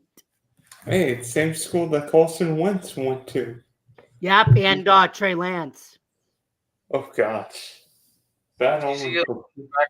Max Dugan? Oh, Max Duggan played at TCU. He was when TCU beat Michigan and Glendale. Max Duggan was the quarterback. I'm trying to remember. I think they drafted him in 2023 last year. Oh, they got the Gus bus on there, Gus Edwards. Yeah, I don't know about that. Yes. He was with the Ravens. Yeah, John, we went there. We were looking up the Chargers depth chart. Poona Ford, he was on the Bills last year. Don't you guys play the Chargers this year? The Bills, I think so. Let me see. No, I mean Adam. Who? Me? Yeah, No, don't yeah, the the Niners Chargers- don't- I mean, Niners don't don't play- the they Steelers don't play and the- they don't Chargers play the play West. each other? The Niners don't play them this year. They played. Wait, the Chargers? No, not the Chargers. Nope, looks like Easton Stick's not there anymore. Wait, No, actually- yes, he is. Yes, he is. Number 2, right there. He's still there. 6'1", 224. Number 2. No, it's Seahawks. No. Niners play the Pats, Jets, Miami, and Bills. Oh, Jamie. What? I think the Niners play the Bills this year. Right after the Chiefs. I think the Is Bills. it in Buffalo? Yeah, the Bills bye. I think after Oh, before that. I game. might need to take a road trip. I think that's after the Green Bay game too. I think it is. I might need to drive my ass 7 hours to Buffalo. You have to pick You'll have a quicker drive because it's Orchard Park, the suburb. We're gonna meet up at a bar, just get trashed, enjoy the game. There's one bar that everybody goes to before the game, but it's like that's all they go to because the area is old. They never really put any development because it's the old Wait a minute. stadium. You're going to Buffalo and you're telling me you're not going to tailgate with people? Who? It's one of the best tailgating. I'll fuck with the Bills Mafia. Are you kidding me? I love that. I love the Mafia, dude. Hey, if Jason Kelsey did it, you can do it. I love too. the Mafia, dude. Shout out to anyone who's watching right now live. Mafia, let's go, baby. I love it. I brought him. Adam, I'm a wrestling fan. These guys put each other through tables. Let's go. Like, what are we doing? Maybe you'll meet Del Reed, the founder of Bills Mafia. I had him on for my Bills podcast last year. Ooh. Okay. Adam, I forgot to tell you too. The fan fest I'm going to, with all the wrestlers and Tom Brady's going to be there. That's a false narrative though. He's on a panel. He's not doing autographs. Guess who else is going to be there? The GOAT. Not Tom Brady. The GOAT. Jerry Rice. Well, you know why he's going to be there. His son. Now I already have a signed first copy of his book, but I'm like, if I'm in the presence of Jerry Rice, I don't need a signature at that point. I need a picture with that man. Like, ask him about what he's available. I'm getting a him, picture with Jerry Rice, baby. ask him what he thinks about. Ask him what he thinks about his boy playing on the Chargers. Yeah. I forgot to tell you about that. I saw that. I didn't even know he was part. There's so many, aside from wrestlers, there's so many people at this thing. There's like 75, 80 people. It's nuts. It's a lot of athletes, a lot of New York people, obviously, a lot of ex-Mets, a lot of ex-Yankees. But Brady's there. He's only on a panel, though. Wrestling-wise, Paul Heyman, he's only on a panel. I'm meeting him in November, though, in Long Island. What do we think of Brady broadcasting on Fox now? I like it, man. I think he's going to be a grown-up. No offense, man. I think he's going to be a grown-up version of Tony Romo. Like, I wish they would put him on Netflix and let him go unfiltered. When Tom Brady goes unfiltered, he's the funniest fucker in the world.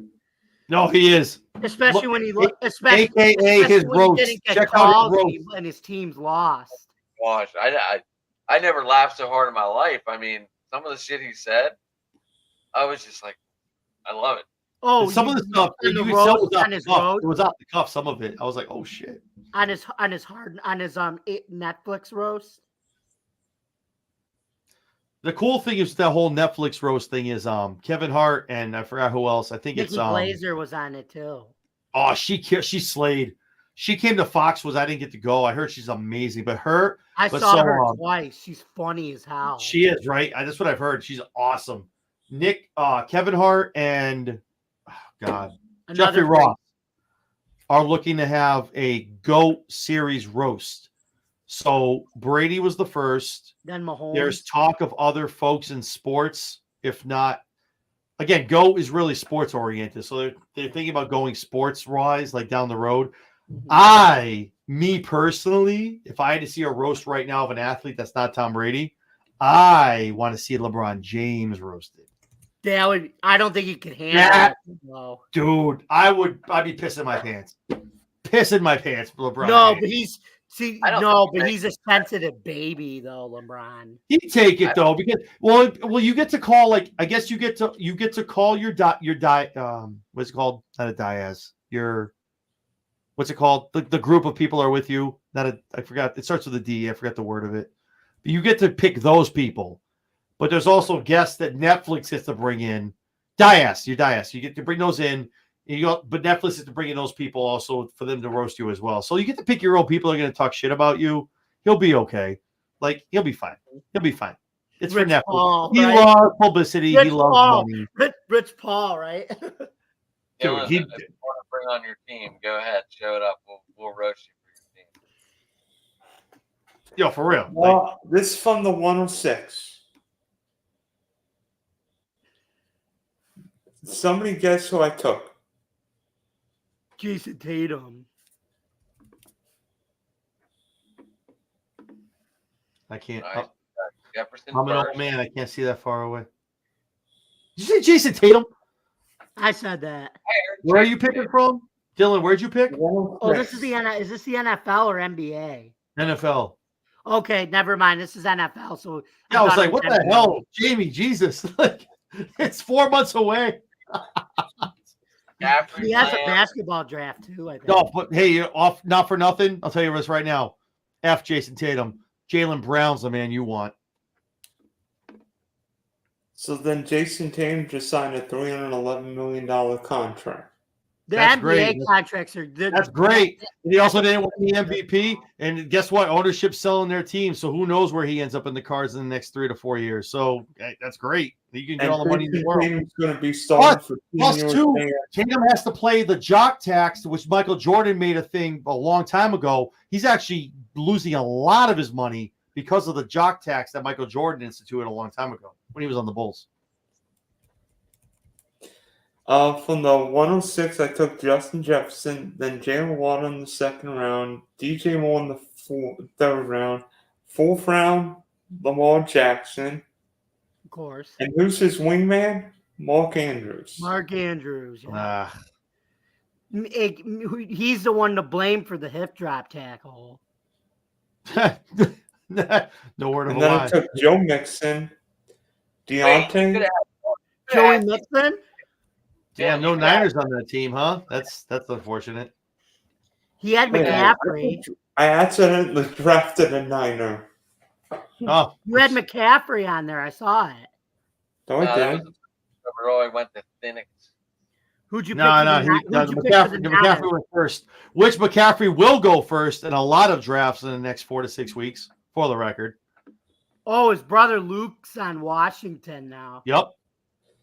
Deontay, JSN, Brian Robinson, Zeke, Gus I was Edwards. praying- I was praying that Los Angeles screwed up the Bosa signing, and we had 2 Bosas in San Francisco. I had my fingers and toes crossed, bro.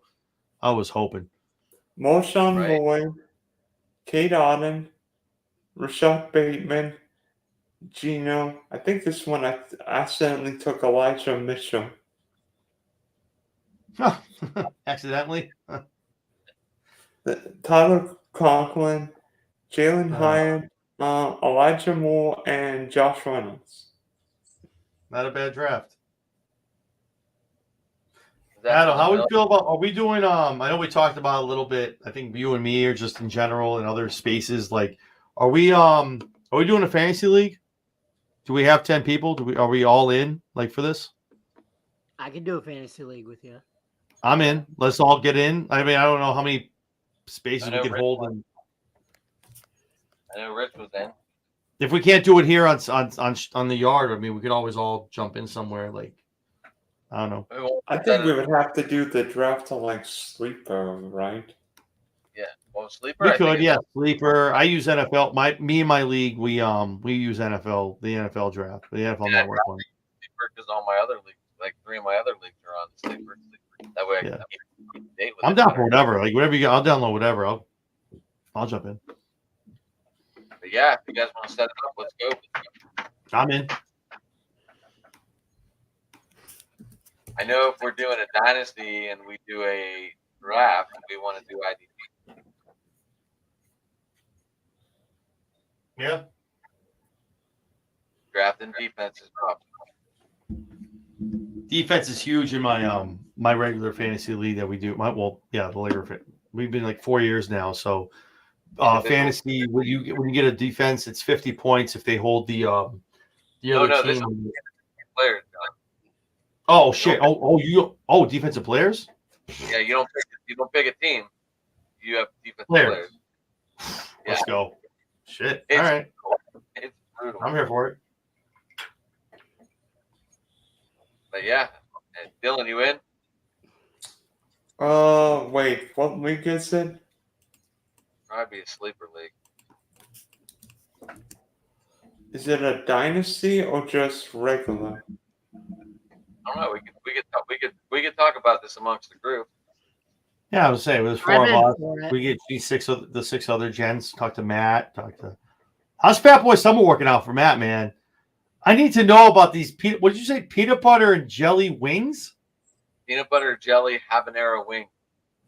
Dude, I need to know. I'm ever since you sent that to me, I'm like, I need to know what the hell this is. I'm a connoisseur. I need to know what the hell that is. Hopefully we can get Matt and we can do this open mic night again next week. I think it's fun. There's no topics. It's just bullshit. Next week's NXT. I mean, I got to go back and rewatch it tonight. It was after PLE, but this week I'm good. As long as it's not like even Wednesday too, because I can watch some of AEW, watch the rest later. I got a show tomorrow, so Hear about Fat Boy Summer. Tuesday, Wednesday, I'm good. Tuesday, it's 8 or 9 o'clock on Tuesday, Wednesday. Count me in. We should make right now. Sorry, Jamie, I'm gonna cut you off. I'm sorry. We should make Tuesday, Wednesday, or I know Jamie says it's Sean on Wednesday. We should do open mic a thing every week. Let's set a day, set a time, jump in. Obviously, make sure more than one person jumps into the open mic, but everyone gets in and just talk about what the hell ever. And it's sports only. And wrestling. Right. We're wrestling. And wrestling. well, guess what? Judging by the live viewers, they've spoken. I think we should do it again. We have 77 live viewers. I saw a spike a little bit. We talking about WWE. It's okay. I saw him. It's okay. So John did his first show the other day. Stephanie Hype, she was awesome. So she's coming back. Stephanie Hypes, shout out. If you see this, loved having you on. She's going to be coming back for SummerSlam predictions. Stephanie's going to be in Cleveland at SummerSlam. So she's going to be coming on a couple days before that. We're going to do a prediction show. I have about 4 or 5 guests lined up for that week. I'll probably do a roundtable. I'm excited. Exciting stuff. Wrestling's fun again, whether you watch AEW, WWE, whatever you watch. It's fun. Very excited to be doing a SummerSlam and also doing an all-in roundtable as well down the road. So we're very, very excited. But if we get Stephanie to share our shit. She was all about it. It was awesome. Also, too, I reached out to Chris Van Fleet. He didn't get back to me. I think those guys I got to reach out directly by I think it's email because they have a person who does it. I reached out to AJ, Top Dollar. I reached out to Chris Van Fleet, but I think I have to go through their emails because they have people now. So I'll see if they want to come on. Dylan, I know you're an AEW guy. If you want to come on for AEW All-In prediction show, you're more than welcome to as well. If you want to talk some wrestling. Not really a wrestling guy, though. I'm more of a UFC guy. We do UFC too, so that'll work as well. Let's go, baby. So 303 is the next one up, baby. Hopefully Connor's UFC 304, 305. The Money in the Bank. What's up? Did you find it weird that UFC took a week off with Money in the Bank? Nope. Why would you work against your direct competition? I get it. From what I'm hearing, from what I heard, and the 2 people I talked to, the model going forward once Netflix is a thing. So it's Friday. They're gonna go. So if you notice WWE, if you watch it, they're going to different cities, but they're there all 3 weeks. All 3 days. Friday, Saturday, Sunday. And then Monday they're in the area but a different arena. Which might change because of Netflix. The reason they're doing this is UFC, WWE, more so known as TKO, moving forward in 2025, once the Netflix deal is done, SmackDown moves to USA, and NXT goes to CW. The model moving forward is going to be Friday night, Saturday night, and Sunday night, all in one city, maybe Monday night. Friday night being SmackDown, Saturday night being UFC, Sunday night being WWE, them going back to their Sunday nights. Dana wants you SmackDown, and then after that, he wants his slap fest, whatever the fuck he does with beating people up and blowing their eyes out, whatever he does. But he wants SmackDown, and after that, dude, it's not. Dude, have you seen these guys' faces when they're done? What kind of waiver are you signing? They come out and they're like, "Yeah, what's up?" She's fucking brutal. People get knocked the hell up. Dude, one guy, his eye was just like in, dude. He knocked it in. He hit his eye. Like, oof. But they're saying SmackDown, it's the slap festival on Fridays, Saturday nights UFC, Sunday night WWE, and maybe I'm sure Monday night on Netflix they'll do in the same town. But that's kind of like a TKO thing where they go in, they ask for X amount of money, and they take over an entire town for 4 days. And then that revenue comes into the arenas, the city, and so on and so forth. But what you've seen with Paris, with Toronto, with also on Glasgow, all of those. So that makes a lot of sense. And WWE, their home is on Sunday nights, which is going to be weird for AEW because AEW does they've grown a home on Sunday nights. So they're going to have to look at that calendar and go kind of counterproductive to that. But it's good for wrestling fans because that means all it means for me is every weekend I get wrestling, so I'm good with it. Well, don't forget the reason why they're going to Netflix SmackDown is John, because remember on cable now on Fox it's going to be college football on Friday night, college basketball, and then UFL games on Friday night on Fox. That's why SmackDown's going to USA. Yeah, no, exactly. They got rid of them. They didn't want to pay them. So, and not for nothing, WWE wanted an exuberant amount of money to bring them in. So they kind of went over to UFC. But so SmackDown went to USA and Raw's going to Netflix. Netflix, yeah, because Netflix, again, I could sit here for another 45 minutes and talk about everything going on Netflix. But eventually the Peacock contract's going to end up. Is going to end out. All the archive and everything's going to PLE is going to be on Netflix. Eventually, SmackDown's going to be over. They're going to go to Netflix. I'm sure Netflix at the end of the day is probably going to be the new home of WWE, unfiltered, unrated. They can have just like AEW when they announce their runovers for 15, 20 minutes, and Netflix doesn't give a shit how long you can go. So kind of like what it used to be back in the day, right? Exactly. USA would go a 15, 20-minute run over if there's something cool happening.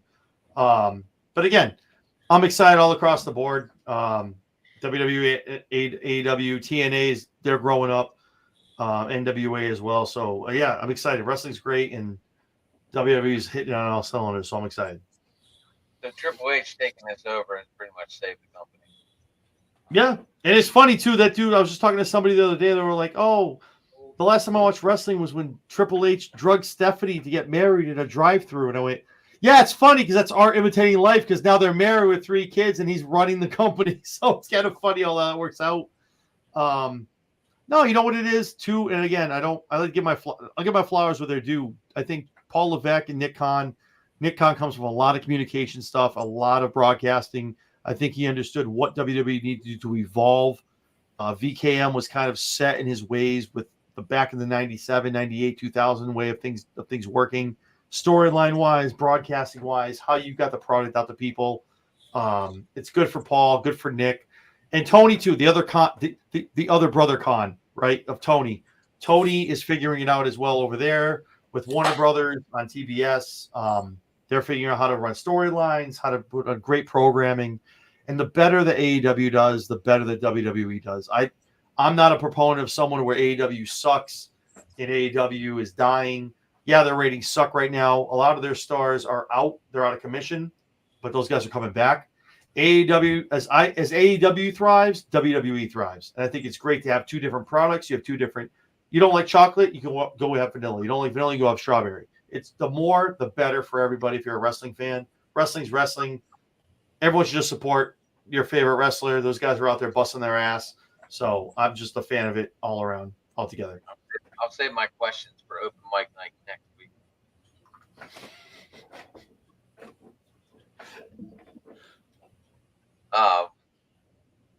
I have some written down, John. I did, but I'm going to save them.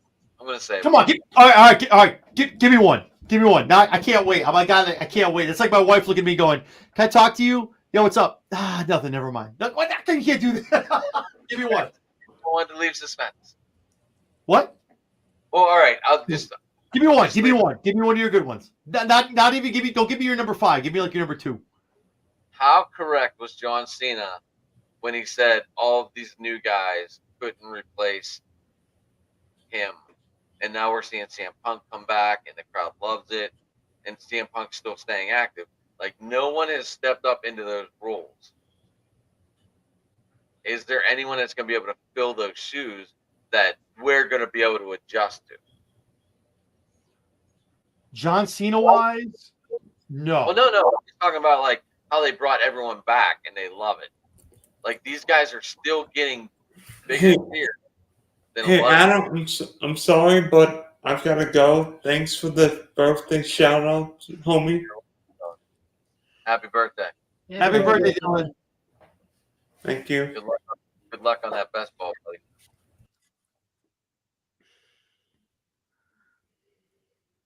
So, just so I understand this question, so were you saying like one more time? I apologize. So, like, John Cena in one of his promos, whenever he was going to fight Reigns, said that no one stepped up like him, and that's why he was still there. I'm here because you can't get the job done. Right. I know that promo.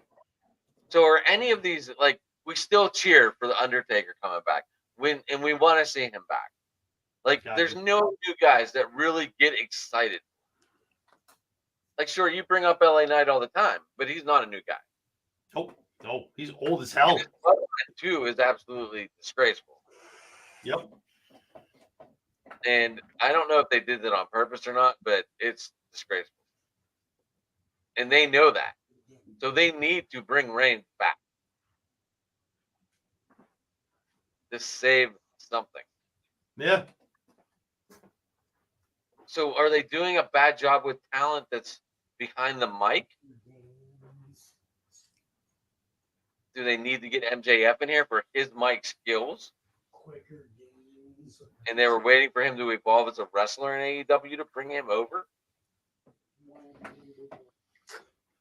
So to answer the question, it's almost two-parted, but I'll just go the whole way. So MJF, unfortunately, signed a long-term contract at AEW. Tony Khan knew to hold him in. He's not going anywhere, which understandably so. MJF is a generational guy. NXT has done a great job of pumping out a Braun Breaker, Ilya Dragunov, Carmelo Hayes. A lot of great guys who are great. They look good. They're good on the mic. But are they the person that can take the torch and run with it? I don't know. Do you think the we guys? Guy, do you guys the think we one should guy I can tell you right now that probably has a lot of the most promise is Braun Breaker. One, he has the pedigree. He's good on the mic. He's built like a house. He's physical. He's also out here. He just took an L like this past week on Money in the Bank, but then comes back this next week. And I think it's hard to say right now because Cena also lived in the third wall. He acknowledged the fans when they booed him, cheered him. You know, the heel turn that everyone wanted, he would acknowledge it. Braun was also this past promo he cut on Raw Talk was actually very, very not groundbreaking because a lot of people do it. But he sat there. So I know I didn't do it with you or with you either of you guys, but we talked about Money in the Bank recap. What happens when someone like Braun Breaker loses to a guy like Sami Zayn? Braun Breaker's been built up for 2 months to be this powerhouse, killing machine. Nobody can beat him. He just goes through everybody. Then he loses Sami Zayn with one finisher. 1, 2, 3.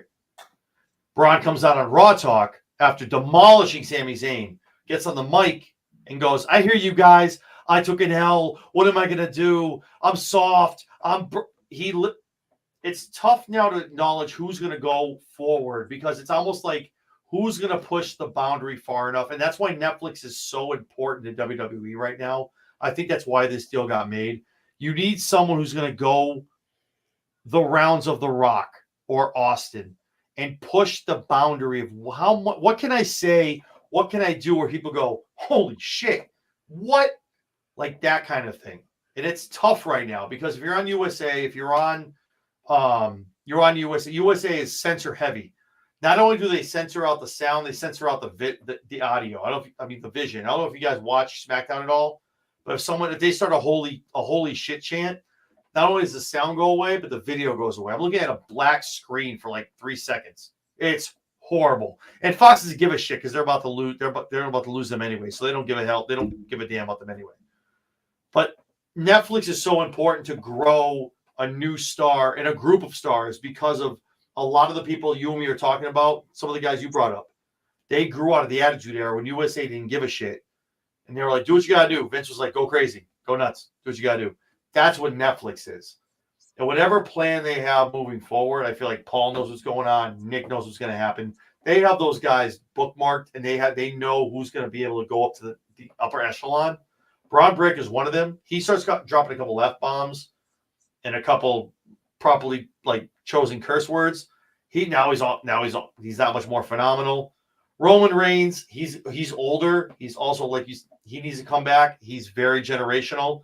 And people love him because he doesn't even need TV 14 to be over. Imagine him on Raw. He'd kill it. So I guess the big answer to the question, to go all the way around, we won't really know who the next person is to take that torch out of the young guys. You have your LA Knights. You have the people who are like the stalemates. They're that Randy Orton's still here. LA Knights here. You have the young guys. You still have some older guys. Bronson Reed is one of them. Sami Zayn's still here. I could go on and on. You still have Damian Priest. He's 42 years old. Seth Rollins, 37. A lot of guys that still have a lot of years. But as far as young guys who are going to grab the torch, grab it by the neck, and go forward, like The Rock, Austin, Triple H, all those guys did, you won't see that until Netflix and until a TV 14 environment lets these guys be them and really start generating headlines and have people tuning in to see the wild stuff that they're doing on TV. All right. So that was a long-winded answer to get to the end. But All right. I was going to kick it off for next week, but you wanted one, and that's my one that I wanted to get it off my chest. Oh, look, we went to 80 viewers. See, start talking WWE, people start tuning in. See, here we go. Do that. That's because, John, that's your shit. That is your shit. I like that. But guys, we're going on 3 hours. Are we good? Yeah. Yeah, I should probably go watch it, run NXT, probably get something to eat, go to bed. I got to work tomorrow. Little stupid adult shit. Let's wrap this up. Let's go. But how do they get a hold of you? Jamie, you go first. Thank you, John. You guys can follow me at Bill's at Bill's Mafia Chat, and also Jamie Malloy, the unbiased journalist, at DJ Dog Tags on X. You can also find me on theforkball.com, where I write stories covering multiple sports.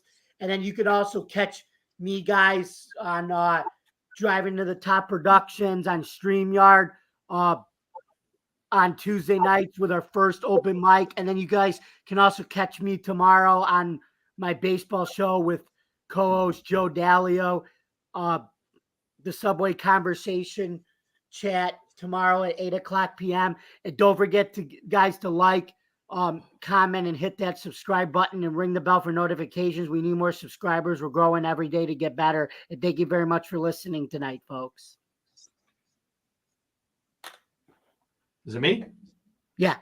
I'm next. Okay, great. Awesome. Well, thank you so much for tuning in, everybody. I'm John Anthony. This is Chair Shot Sports, the Driving to Top production. As always, you can find us on Twitter, Instagram, also on Facebook and on TikTok, all at the same at Chair Shot Sports. If you have some free time on Saturday nights at 6 o'clock, you can find us on the Live 365 app, on the Block 105, and also SoCal Radio.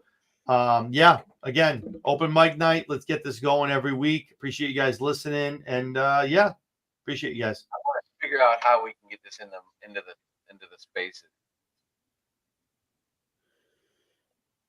On like John, you start doing the spaces thing. I want to figure out if we can get this into the spaces. I think you can. If you have to make a drive to the top thing, and then I think like I sign in to that, and then we go. I think Gotta figure this we'll out. talk about it. We'll figure it out. Anyway, Yeah. I am at Sports Talking Yet. You can find me there on Twitter. You can find me at Driving to the Top on Twitter. You can also, like Jamie said, like, subscribe, hit that notification button. on Drafting the Top on. Oh my God, YouTube. Look for Miss Phoenix Marie, our cover. And everybody, I hope you enjoyed open mic. It's just something I threw together, and it seemed to be all right. We had fun, and we'll try to continue next week. Hopefully, we get to hear about peanut butter and jelly habanero wings. I'm very curious. Get Matt on this show next week. We will. If he gets through Fat Boy Summer. I saw he was eating like mad steak tonight. I don't even know what's going on. I can't wait. I don't know if he's on vacation or just at the fucking diner. I have no idea. But he's loving it and he's enjoying it. And he calls it Fat Boy Summer and it's trending. I love it. But hey guys, everybody, thanks for tuning in and everybody have a good night.